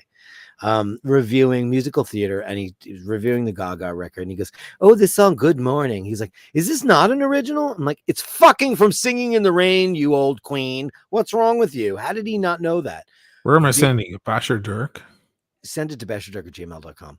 And it is the vocal arrangements, the musical arrangements are so fucking amazing. There's only one problem. There's an elephant in the room, and you'll instantly know what I'm talking about. Like when you used to listen to all those great fucking records, you know, the Frank records, the Tony records, the Peggy Lee, all the swing records. There's one thing that those guys did. Forget about auto tune or whatever might be happening. It's so squashed, it's so compressed that none of these instruments have any room to breathe. So they're all being smushed. Yeah. And I was listening to this record, and then I said, okay, it's my AirPods. I went home and I put my really great headphones on. And I was like, oh shit. Why can't one engineer be brave enough to not compress? They don't have that. No, they don't have that. That's their safety net. You know, compression is a crutch. I use it. It's a crutch. We all use it, and you can use it, but do you have to squash the mastering so much that all of the I know that this is niche for a lot of people. It's not in mastering. Of course it's in mastering. It's brickwalled. It's brickwalled. Okay. It's the whole picture. I don't mind a brickwall master, but the problem is when the mixer brickwalls it and then the master well, then you're in really big trouble. Yeah, well, that was our first record. Oh, I know. And your remaster was much better. But like, I can't imagine that they would go to Capital A or one of the big, you know, studios in New York and go record an orchestra, and they just compress the living shit out of like an entire 64-piece orchestra. Why would you do that? Because the beauty of all that stuff is the liveness, the incredible sonic, the air that's in all those. Yeah, the depth and the air. Air. Yeah. The dynamic and all the dynamics. That. I sent you the... okay, let's get it. Okay. Oh, here we go. Ready, ladies and gentlemen? Oisin O'Malley goes shopping for fragrances. There's no video or anything. It's just what I saw. And okay. You went to Diptyque? Okay. Diptyque, lovely. Okay, I smelled a couple of things yesterday there. One of these bottles was on the Tim Wright's wine and cigar show on Sunday. Diptyque is a brand that is now making a name for itself, especially here, that it's affordable. You know, it's not the crazy prices that people are paying. And it's okay. It's very soapy to me. Very soap related. I don't like soapy. Me, I hate soapy. There's a bunch of Creed. There's the bottle that Tim gave me, the black one, all black. Did he give you? Did he send you the Royal Oud? No, the one on the left, the black. This one is the Irish Creed. Oh, the Irish. Is it in black now? It used to be in. It's clear. All black.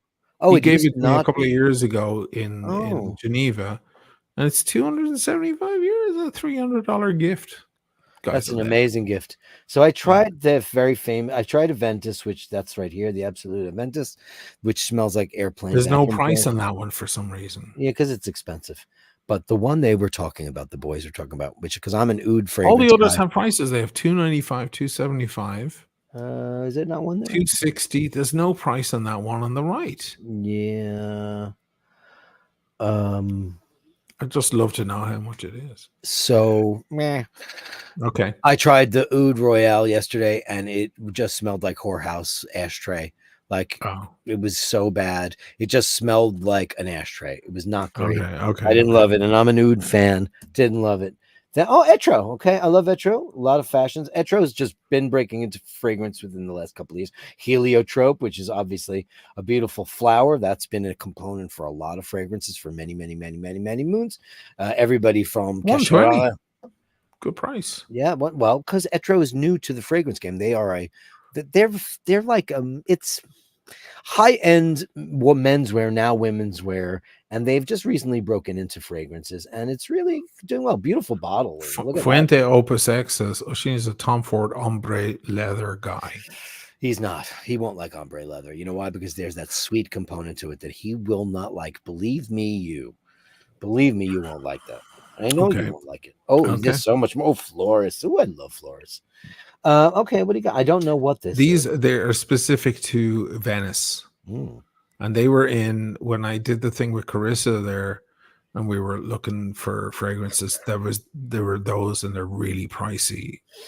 and it's all Murano glass and shit. Sure. On it, I mean, crazy bottles, right? Look at and this. that's a mask with made from Murano glass on the left. Amazing. Yeah, Wow.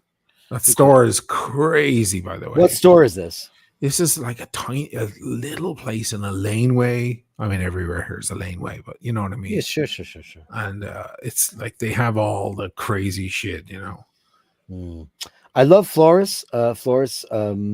I first experienced Flores with the very first time I ever saw when I checked into the Inn on the Park in London, because all of the toiletries were Flores, and I love their stuff. It is also soapy, but it's sandalwood and so many great things. Of course, their famous one is. Do they have Santal here? Elite. Oh, there's Santal, right? First one. That's their most famous one. It's beautiful stuff, and a classic place to go. Homage. Okay, this is a newer house, fancy stuff, fancy packaging. $370. By the way, so we went to the Tom Ford counter, and I've said this before. You know, I love Tom Ford. Everybody knows I love Tom Ford. He's the best. Everybody knows it. I've hated every single one of his fragrances since he went solo. Now, I checked out a fragrance yesterday. I checked out everything. This guy right here, Raymond. Thank you so much, Raymond, for what you did for me yesterday. He let me try everything there. I knew most of them, but he turned me on to this new one called Mir. Was it Mir Mirage? Mir Mystère. And it was really nice. But later on, I just felt like the Lolita altar boy seducing the priest. It felt so Catholic and so creepy. But it was $402 for 50 milliliters, which is the tiny bottle, 50 milliliters, $407. And then he brought out the 100 mil, and he didn't say how much it was, because we got, we digressed. $650. And it's like, come on, people. This is just so out of everyone's price range. It's nonsense. Sell it for $200 for the big bottle, $125 for the small bottle. $407. They're pointing at a different part of the market. They're pointing at the guys with the Patek Philippe on their wrist. Yeah, but no. Fucking Timmy had every Tom Ford. Timmy has everything. He has everything. Yeah. He had everything. He's spending $400. Now, when I bought Neroli Portofino way back 5 years ago, which is my favorite of his fragrances, because it smells like 4711. It's bergamot, it's lemon, it's citrus, it's summer. It is beautiful. It's got sandalwood. It's got all of those things. It's manly yet clean and fresh. It was $279, and I didn't ask how much it cost. I just said, "Yeah, I'll take the 50 mil." And then when she took the card, and I went, "Oh my God!" I was like, "Thank you so much." Oh my God, I almost got sick. I couldn't believe I spent that much money on it. But now $407 for 50 milliliters, and that Aventus and that Royal Oud, those are $675, $700 for the Creed stuff. Creed is very, very expensive. And then we got here. What is this stuff? I don't know what this is, but it's fascinating. What is this? I think it says the name on the right there. Under B68 on the right. Your other right. You went left. Yeah. Oh, down. Barrois. Marc-Antoine. $195. Okay. It's expensive, but not for that amount of who is that? What is this about? Oh, not for that amount. That is, look, what, 100 milliliters? Something like that. Oh, look at that. Okay. This is from Rome. Jubilo. Fine leather. How interesting. Wow. Jubilo. Why is this so narrow? I don't know what happened there. It's interesting. Very strange. Change your screen because you've got lots of people's emails on the screen. And why is that popping in like that? It won't let me. I just did that. Hold on. I'm gonna remove your screen. Remove my screen. Okay, I'm back. I'm fine now. You removed your screen. Oh shit. Yeah. No, I just quit the thing. Okay. That was very weird. I just wanted to protect. Yeah. No. It's just funny. My whole screen got really small. Everything went weird. Yeah, went weird. Hold on. +9. Oh, let me get to the rest of yours. Okay. Yeah, look, it's not displaying what I want. Okay. Oh, who's this? It's from you? There's like 20 pictures I sent Yeah, I'm you. gonna get you more. Hold on, I'm gonna get back to where I was. Junipo. Oh, this is cool. Okay, let me go back there. I love the fact that you try anything that you liked. That I didn't what's try called- anything. I was just taking photos because Okay. I want Pour advice. un homme de Caron. Caron is a very famous older French. Look at that, 128. That's the right money. That's when you're talking about a fragrance that you're on the fence about. Okay, I'm gonna be super superficial Yeah, go ahead. because I know nothing of it. I'm still learning. I'm a super entry level guy on this stuff. I like the name and the branding and the whole. I like whatever it is about what they're doing there. Mhm. This is not super fancy and You flamboyant. know why? This is It very looks classic to you. classic to me. Yeah, it looks Yeah. like Patek You know Philippe. why it looks classic? Because it is. Yeah, They're it not looks like trying it. hard. They're not trying hard, and I Yeah. like that. Look at that. That's I'm Caron. attracted to that. Who knows what it smells like? No, Caron's beautiful. Absolutely. And it's a very reputable house. Beautiful, beautiful. I like that too. Price is good too. Yeah, here's Caron Tabac Blonde. Now, this is a very, very famous fragrance. This shit smells like magic. And look at that, 190 euros. Now, if that was Tom Ford, that would be 600 euros. But that's Caron. And Caron has been around forever and ever and ever and ever. It's like Guerlain. Guerlain's been around forever. And you know what? So I went into Bloomingdale's. I went into all these. Went I into like Macy's. the idea of that more. Look at so do If it I. was Tom fucking Ford. Come on, he that hired guy's all still those alive. people. He didn't, but like Jean Guerlain, Jean Paul Guerlain, he was the guy that devised these fragrances 75 years ago, and now people are doing interpretations. You know what? These guys, these houses, these new fancy finangled crappy things, they're hiring people. I'm not into that. Yeah. No, me neither. Oh, look at this. By Ruby by Jean Perny. Okay, look at that. That's another thing that looks like 1975. You just went into the department store. That's what There's a fragrance for you. Yeah, that's what that Yeah. looks like. That's what it's supposed to look like. Look at that. Fougère Royale. Okay, now we're talking. Oh man, look at this bottle. Look at this. Look at this case. Look at this bottle. Now that's expensive, but this has always been one of them. This is like Joy by Jean Patou. This is extremely fancy.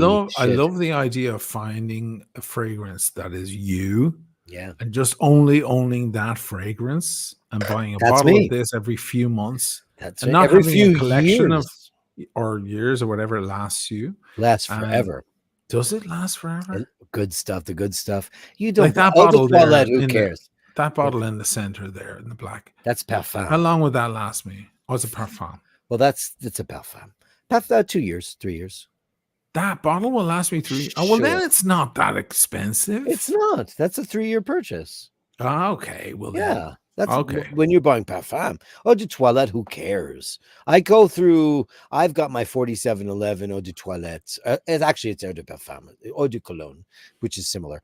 And that lasts me about 6 months. Eau de parfum. Molly, don't be seduced down the dark road. I get seduced down all the dark roads, my friend. You do. Okay, beautiful. I put Quercus on yesterday, and man, I was like, is this Pentalogons? No, this is Pentalogons right here. Yeah. I've heard a lot of great things about them. You would like them. I went to the first thing after I found out they didn't have my Habit Rouge. I went straight over to Pentalogons, and let me tell you something. Quercus for summer, I don't think there's anything sexier a man could wear than Quercus. It is. Is it there in the photo? No. I like Opus 1870 though. Yeah, I like it too. Sure, so do I. Quercus is in a bottle like this and has a yellow sachet on it. It's got a beautiful yellow scarf on. It's outrageous. All right. But yeah, I like Opus 19. Penhalligans is mesmerizing shit. Oh, Creed. Listen, can I just say one thing about store Creed? that just opened down the street. Creed, and it's so expensive, and Creed hasn't been around long enough for me to think that they're worth that kind of money. I feel the same, and especially the fucking name because it reminds me of that stupid band from the Yeah, I can't do it, but like what was their big song? They just opened with arms wide open. Fuck off. Gallery, 20 euros. Do not pay those retail prices on parfums. Yeah. It's just a retailer cut for the service. Go to online discounters like Notino. Notino, etc. Yeah. and get it for 30 to 50% off. It's like watches. Go Grey Market. Timmy will fill you in. Thank you, Sure. Gabri. Yeah. Legend. Oh, that's Thank where you. he gets all his stuff. See, So I'll go into the store and I'll be all charming and I'll Mhm. try on things and I'll see what I like and then I'll fucking buy it on. And you just say, I have to ask my wife. Thank you so much. I'm going to go home and show this to my wife and see what she thinks. Yeah. I had a whole story yesterday for Habit Rouge. I was going to go in and tell them that it was my I have a very wealthy older lover, and he's been wearing it since the 50s, but it's been reformulated. So I want to check it out. I wanted to get samples out of them, but they weren't there. They weren't. Like they didn't carry it. But I honestly, it's 175 for Guerlain. So Eau de Parfum is $175 from one of the greatest houses in the history of fragrance. And you know, 175 for that'll last 3 years. It's worth it. Sorry, guys.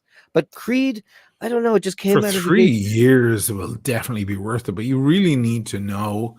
This has always been my problem. The first step. Imagine a staircase. Look how black this is. I can't see it because we have the thing. Let me get rid of that. There you go. It's crazy. Is it nice? You're loving it? Dude, this, I hate to say it, but this still blows away that this just smokes the living shit out of that 12-year-old Medoc. Really? Okay. Here's my problem. Imagine a stairwell with lots of steps, but the first step is so massive you can't even put your leg on it. You have to climb up onto it like a kid climbing onto a chair. That's the problem. It's that first, like, finding the fragrance that is you, that fits with you. Because the worst thing is, like, meeting someone, you look at them, you look at their style, their tone of skin, whatever their vibe is, and the fragrance doesn't match. The smell of them doesn't match. Yeah. Like, women look at me and they think the smell of cigars and whiskey, that's what, or Guinness or something, right? That's what they want from that picture. Yeah. Right. So you need something that kind of goes along with that and that you also feel comfortable in. Then you spend the $400 or whatever, and then you can have it for 3 years, and then you just refill every 3 years or whatever. Then fine. But it's such a huge commitment. You buy a watch that doesn't suit you. Buy a watch that doesn't suit you. You can take it off and not wear it, or sell it and buy something else. You buy the fucking fragrance that doesn't suit you. What are you going to do? Sell it? I guess you should just do yourself a favor and just go find a bottle of Antaeus by Chanel. Just do it, because I know that's going to be the one you want to wear. Well, I bought a bottle of Chanel that time with Carissa. You bought the blue, which is nice, but but that's not the one. The one that smells like whiskey, cigars, and after morning sex is the one that's called Antaeus. It's believe me. It's the ultimate seduction men's fragrance. It's crazy. And you know what? You're a big hairy lug. You can pull it off. Most men cannot. I'll try it. That's what Paul wears, and it's the shit. Okay. You got to be like, you have to be a man to wear that fragrance. You can't not be. I don't want to see those little twinks pulling that shit off. You wear your little bubblegum stuff, wear your Nina Ricci and stuff. But that Antaeus, I think that they discontinued it again. Because yesterday when I was at Chanel, let me see if Antaeus, Antaeus, if it's still around. Chanel. They might have discontinued. They discontinued every once in a while. No, it is still in production. And it's just, this is the shit. You want to see what it looks like? You want to see? Yeah, I have to see what it looks like. You want to see what a men's fragrance looks like? Okay, I'm going to show you. Hold on. Okay. Chanel Blue. Carrie says Chanel Blue still. That's the bottle I bought. We went through a lot of stuff. Yeah. Boom. But then she took it. There. That's it. It's just a black thing. Okay. That's all good. it is. That's very helpful for a novice like me to see the fucking thing. Sure. It's just black. It's not in a fancy bottle. Because that looks like deodorant to me. It looks like roll-on. That's deodorant right there. Oh. So that is deodorant. Yeah.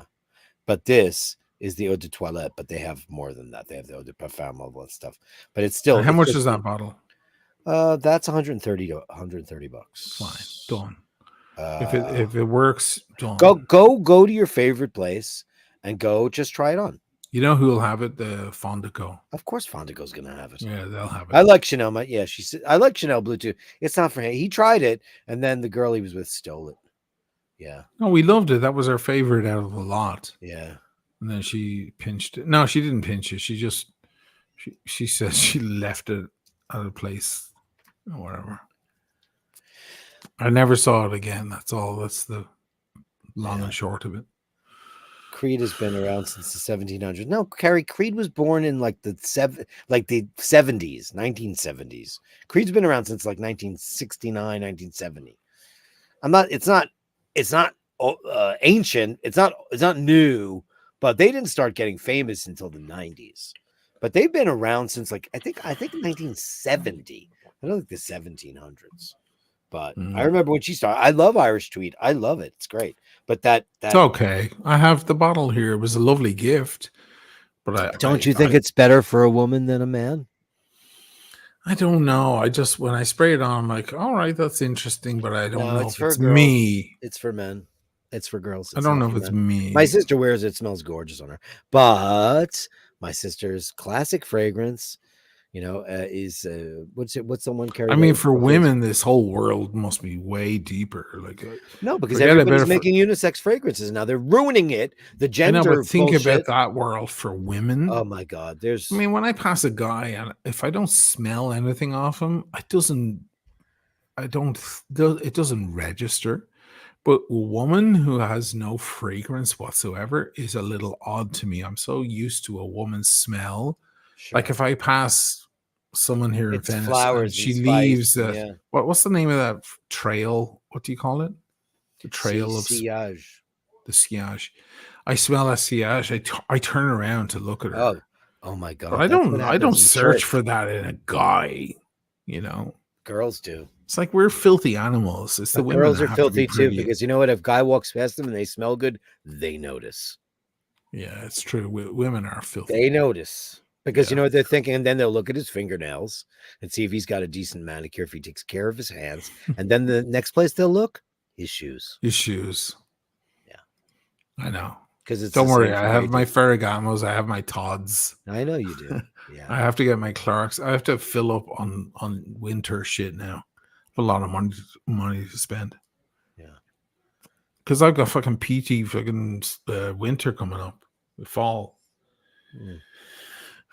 Oh my God, my sister's completely right. Creed was invented in 1760 in London. I can't believe Creed is that old. Creed seems modern to me, but I know nothing. So what? No historical evidence of the company's existence before 1970 exists.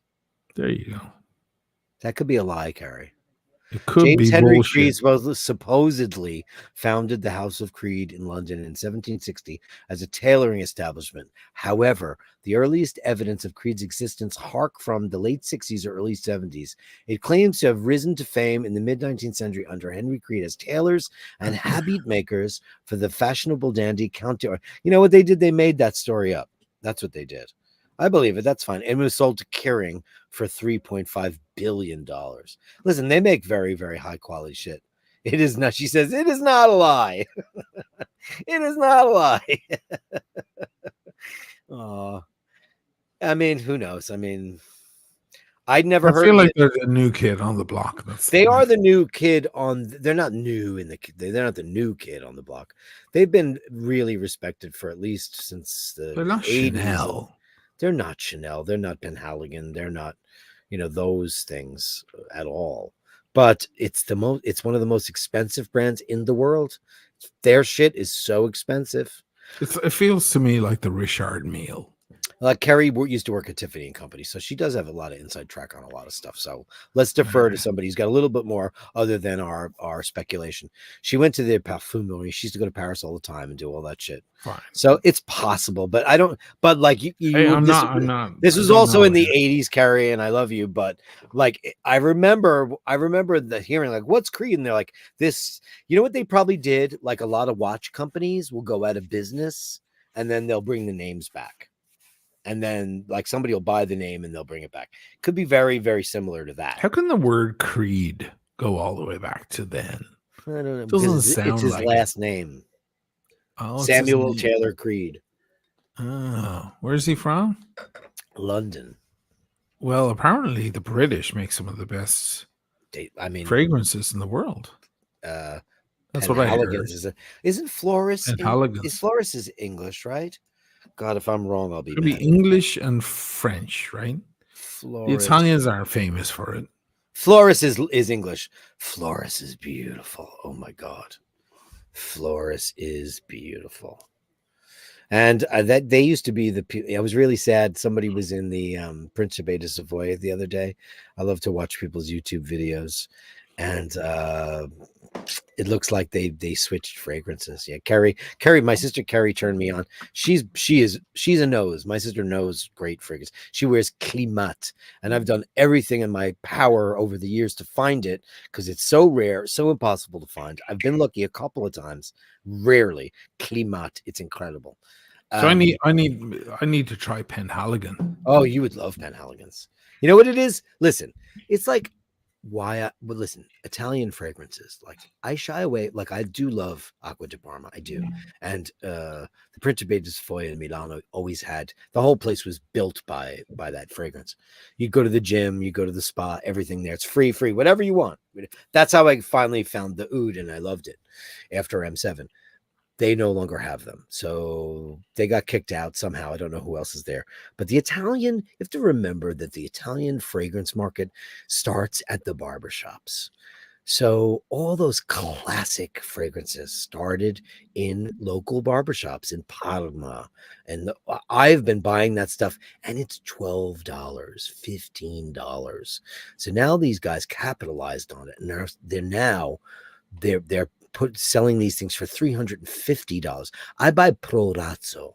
Prorazzo has been around forever and ever. Can I just pull that up, show you their stuff? Because you might even go for this. And you know what? You can walk down the street and go buy this right now. You can walk down the street and go buy this. Can I just go to Prorazzo Italia? I don't want to look at the American website. What the fuck is that for? Okay, here we go. See, this is the stuff. And I'll show you the one that I buy. So this is the famous place, Prorazzo, right? So here it is. This is things that you'll find in the barbershop in Italy. This is it. But this is the beautiful stuff. I get the Cypress Vetiver. I get all the Azure Lime. There's so many beautiful different things that you can buy there. They're aftershaves. They're beautiful conditioners. Look at the beard oils, waxes. Barbershop stuff. This is the stuff. Now, if you go on Amazon, I'll show you the stuff that I buy and I have in my bathroom right now. I don't buy any of the soaps. I buy the Balsamo Cura Barba. I love all that stuff. I buy Cypress and Vetiver, but my favorite is the Balsano. And where's my favorite? This is my favorite, Colonia. This stuff is amazing. It's Cypress and Vetiver. It's incredible. It's beautiful Italian barbershop fragrances. You know what it smells like? A guy who just put out a cigar, went to get a haircut, got a shave, and walked out. That's what it smells like. Nice. That sounds like you to me. Carrie says I should try Agua Brava. Oh, yeah. Hold on a second. Agua with a G. That sounds like Spanish. Agua Brava. I don't know. I'm getting into this late in life, guys. Maybe too late. I don't know. I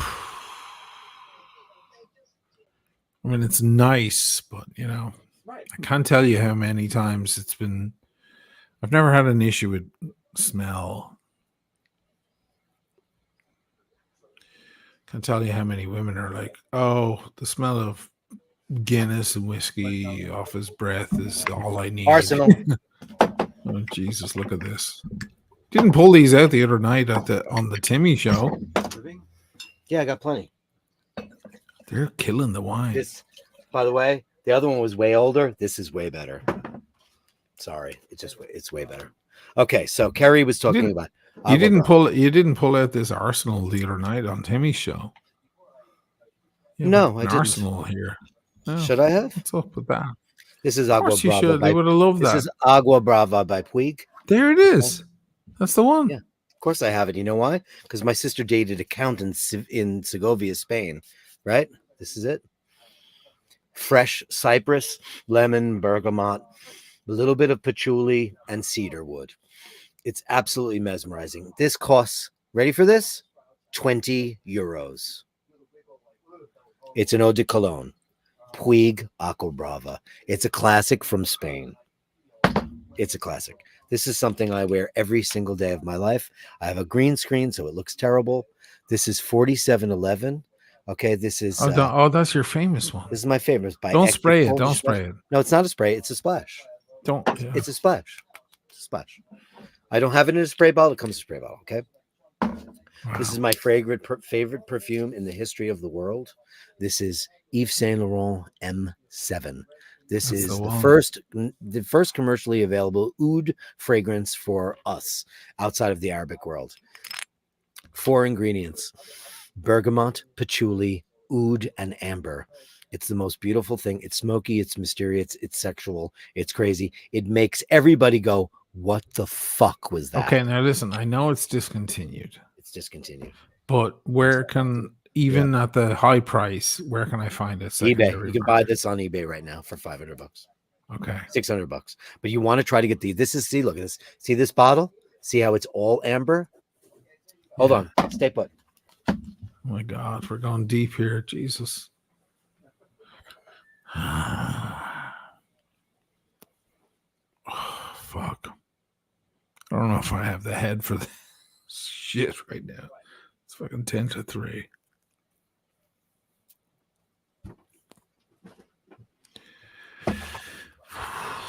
Yes. Okay. Before we go any further, here's Paul Zanteus by Chanel. Oh, there's the Antaeus. Absolutely gorgeous. Eau de toilette. It's insane. It's like everyone will want to bang you. It's incredible. This. There's the same bottle. But no. Ready? What's the new one? This is the new formulation. Look. And it's not as good. See how the one side is amber, and see how the rest is all clear. Yes. Okay. It's the second formulation. It is got about 14 new ingredients. It's watered down. What happens is this came out in 2002. This came out I'm missing the cap. This had one of these. It originally had a cap just like that. I don't know where the cap went. This was the original 2002. In 2007, this was discontinued because Tom left Yves Saint Laurent and Gucci Group. They put this out for about 6-7 months, 12 months, something like a year, and it failed because it was oud, and they discontinued it. Now anything you can find comes in a bottle called Oud Absolute, and it's in a very square, weird bottle. Not the same fragrance, not at all. The original has 4 original ingredients. And if you were like crazy to try to find it, you could, and I'll show you where it is. That's Yves Saint Laurent M7. This is the greatest fragrance, in my opinion, ever made. This is Tom Ford's Neroli Portofino. This is, comes in this, Tom Ford box. It's very, very Italian. Aren't we fancy? Blah, blah, blah. This stuff, it's gorgeous, but it smells exactly like that. Just with a little bit more sillage, a little bit more voom. But I have very little left, so I need to order it. Here's a bottle of Prorazzo, which costs $16. And this is this is just called Refrescante. That's all it is. Dopo Barbara. That's it. That's the only one you want. This is aftershave. Aftershave. Dopo Barbara. Aftershave. This is it. This stuff, just a little bit on the hands right here. You go like that. Man, if you don't think that smells like what a man smells like, you're wrong. And you need to go find a real man, because this stuff smells incredible. That might be all you need. Maybe you don't need to. This was $370. And you know what's really crazy? The sticker's on sideways. Sticker's on wrong. They didn't even bother to center that. Look at the sticker. Yeah, I can see that. And I bought this in Saks Fifth Avenue. They didn't even center the sticker right. $370, Tom. That's a lot of money. But here's something you'll find funny. And this is fake. I filled this up just for a photograph. There's nothing left of this. This is a 1972 bottle of Gallery Habet Rouge. The water in here is food coloring and water, just because I wanted to photograph the bottle from 1970. I don't have any of it left. This was the original version of Habit Rouge. The new Habit Rouge is about $300-$500, and this is one of my favorite fragrances. And that's the one I was after recently. Outrageous. So my favorite picks are in the whole wide world. Number one, Yves Saint Laurent M7.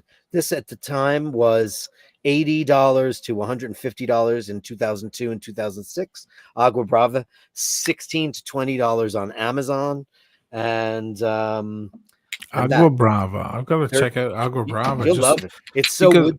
There's very little risk. I mean, it's no risk. Cheap. There's no risk. I just sent a bottle to Carrie. I just sent a bottle to her. That's like a couple months ago because she loves it. First of all, Carrie and I went to Spain in like 1986. She was dating this count from Segovia. And I was like, oh my God, that guy smells great. She goes, oh, that's Agua Brava. We went to the local La Rinascente. La Rinascente? No. What is the name of that big department store, Carrie? I forget what it's called. La Rinascente is the Italian department store. Anyway, we went there and it was beautiful. It's very available. Go on Amazon right now. You get it for nothing. So yeah, these are just my everyday things. Like usually I use this every single day, or I use Agua Brava. It's those two. If I have I have about 3 microns left of this shit. You can see what's left in here. It's the reformulation, which makes me not care. I don't really give a shit about the reformulation. But today I tried this Escada, which I remembered. I saw an old advertisement for it, and I have this. I've had this since the 90s, and it still smelled great. I put it on. I loved it. I went to see if it was still being made. It's not, but this shit's worth like about $600-$700 a bottle if you can get Escada por Homme. And I was like, oh, wow, I like it. Should I wear it or should I sell it? I don't know. I liked it. Yeah, Agua Brava here is 20 euros. 20 euros. Go get yourself a bottle of it right now. You love it. It's gorgeous. I mean, there's no risk. You know what it smells like? There's no risk of $20. Yeah. Right off the top of your head, amber, pine, a little bit of sandalwood, lemon, and vetiver. That's what's right off that. It's man smell. It's barber. This is a dopa barba like this. It is. It's a dopa barba just like this. Now this stuff, dude, you could walk down the street tomorrow and buy as much Barrazo as you want. Do I want the cologne or the eau de toilette? I want the cologne. You want the cologne. You want the eau de of the Agua Brava? You want the eau de cologne. Yeah. And then this is just a refrescante. It's nothing. This is, it's just toilet water. It's just for you, just splash on your face after your morning shower. You can just, right on your face. Lovely. Tightens your pores. You instantly get a hit of citrus and lime, and then it fades into kind of a more pine and delicious fragrance. It's amazing stuff. Wow. So much fun stuff in this little fragrancy world. There's a lot of shit. But this shit, fuck, man. M7. I'm so curious. This shit was like the king of the world.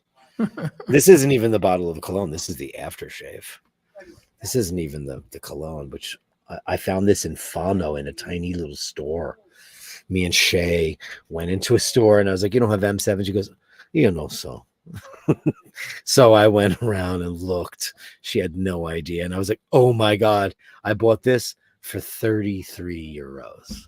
Yeah, because they didn't know what they had. No idea. This sells for about $6.75 on eBay now, if you can get the original one. I mean, it's really, and the new Habit Rouge.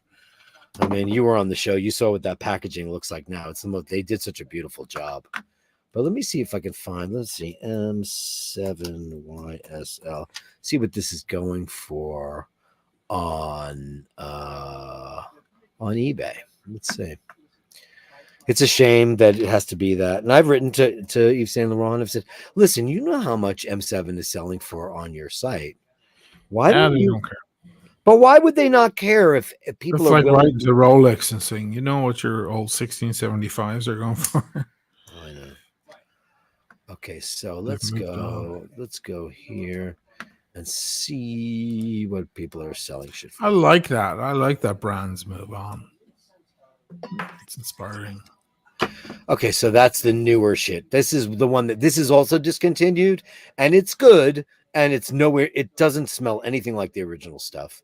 But this is Where's the original to you? Do you I'll see it? find it. There it is. Okay, so There E7 it is. M700 mil vintage split spray new in box. But the problem is, let's click on it to see if it's the original formulation. The only way to know is the bottom. Oh God, that's the one. Oh, you That- clicked on it, went to a different window. Yeah, because that's So see we the don't back. see it. That's No, we you don't see any back. We went to a different window. Okay, sorry. Okay. It's okay. So, I'll show you right now. Hold on. Some websites allow you to follow them, some don't. Sure. Okay. So right here it says alcohol, water, parfum, benzophenone number That's one. the real thing. You could That's tell. the one because it only has that on the back. The newer one has more fragrance. It has 14 more. They want nearly $600 for it. Look. $600 for that, which, I guess if you're crazy and you want If to buy you listen, I will spend the $600, no problem, in a second. If I know that it's my smell, oh God, hell, of course I will. Is that the way I need to start looking at it? Shit, should I just do that? If it's your smell, It is my you smell. just No one do smells like it, that more than and me then do. you ignore everything else. Okay, That's so the way I see it from the outside. can you but see maybe I'm wrong. this? Did this take you? It did. Okay, ready? So let's. This Can you is imagine the having one. different smells? That's fucking nuts. I mean that I am a one smell guy, but I have had to pivot because they refuse to, like allow me to have what I want.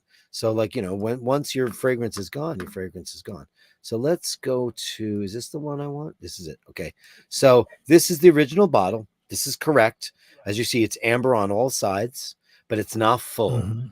$3.99 for an Yves Saint Laurent M7. It's a 3.3. That's the 100 mil discontinued 2000 batch. That's all the batches. Now here you can see that's the fake one. Look, $5.99. The eau de toilette, they didn't make an eau de toilette, so that's not correct. So you have to be very careful. Wow. They did not make that. I'm That is stepping wrong. into a dangerous world. It's here. a dangerous world. This is correct. This is the silk screened on one side only. Yeah. The bottle should be 100% amber for the original formulation, and this is the second formulation. And eau de toilette. Let me look at the bottom of this just to make sure I'm not crazy. Make sure this says eau de parfum. There you go. Okay. So there you go. You got to be very careful with that stuff. $3.99. I don't want to pay $3.99 for something that's fake. That I'm wrong. Il Corte Inglés. Thank you, Carrie. Il Corte Inglés is the place we bought it. That's like your La Rinascente, the classic Spaniard marketplace. Unbelievable. Yeah, it's the Spanish Bloomingdale's. Completely correct. Yeah, yeah. So yeah, that's it. That's my number one. Number one. Number two, Agua Brava. I mean, the price. Yeah, this was $87. This is $20. This is almost $400, and this smells exactly like that, which is $30. This is the reformulation, which is worth $0. And this is about $90, $100 for Antaeus by Chanel. I mean, this is just like, oh my God. I mean, this is Pied Piper shit to me. I can't wear it, even though I'm a stocky, hairy guy. I can't pull this off. I can't. It's girly? No, it's masculine as fuck. It's the most masculine. Okay. It is the most manly smelling fragrance ever in the world.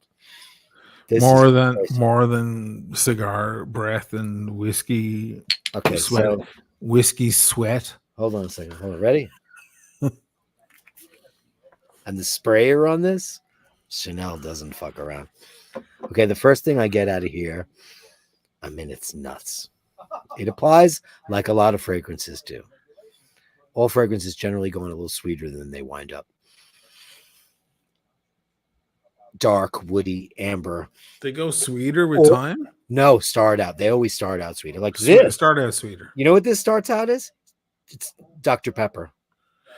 Oh the second you spray it on your body, it smells like Dr. Pepper for See, about this a millisecond. This is an extra issue because You smell the thing in the store, and you don't know how it's going to You have smell to wait. with the hours that go by. That's Oh, God. you have to wait on all that. See, So this you- is why it's all an issue for me. This is why you go like this. You like this, you spray it on the thing, you put it in, you walk around and you walk away. You come back an hour later and go, okay, I want to put that on my skin. Yesterday, I put the Myrrh Mystère on my skin. I tried all those Tom Ford fragrances, hated every single one of them except for that one. And I let them spray it on me. An hour later, I hated it because it just smelled like, like the pedophile Lolita with the pastor. It just smelled like church to me, and I didn't dig it. And also, Tom Ford gets powdery. Powdery. All of his stuff gets powdery. This is a million maidens coming to your harem. The Antaeus. It's very sexy. It's incredibly. Where's the Antaeus? This stuff is incredibly sexy. I guess I'll try it out. Hey, we're over 3 hours, man. Yeah, we're over 3 hours. Wrap it up. Yeah, let's wrap it up. Let's wrap it up, people.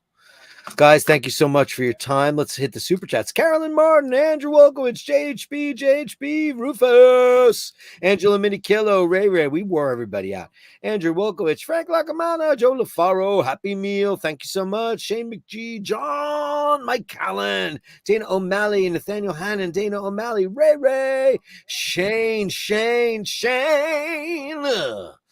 Ray, Valve 789, Shane McGee, Shane. Andrew Wolkowitz, Crazy People, Gabarima, Crazy Money. Frank Lacamana, John Doe, thank you guys so much.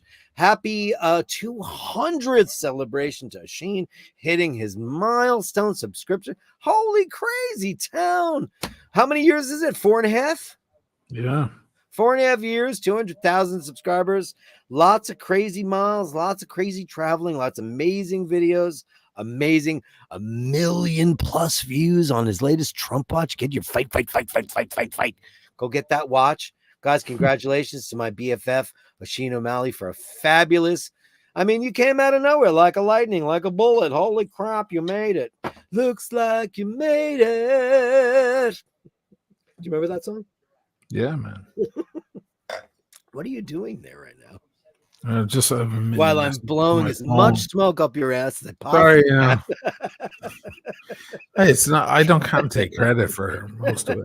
Yeah, you can. You fucking did it. Who did it but you? It's you funny. Didn't have to fucking make a YouTube channel. You were smoking cigar. I'm talking about the million views video. It was now it's the biggest video out there on that subject. Of course it is. By a fair amount. A mile, yeah. No, not by a mile. There are some others, but yeah. I can't take credit. I just make the video, and who knows when it's going to catch, the zeitgeist, wherever. Just catch the wave, whatever. But yes, the work in the channel, sure. I'll take credit for that. God damn it, yes. Yes, I'll take credit for sure. Yes. He's like I don't know what he's doing. He's like working on his macrame stitching or whatever. Guys, thanks so much for everything. Thanks for coming in. Thanks for all your love and support. We wrung you dry tonight, and thanks so much. We appreciate it, guys. Remember to hold the door open. Remember to say please and thank you. And remember, when you encounter unkindness, you never know what's wrong with that person. Maybe they're nice. Maybe they're a cunt.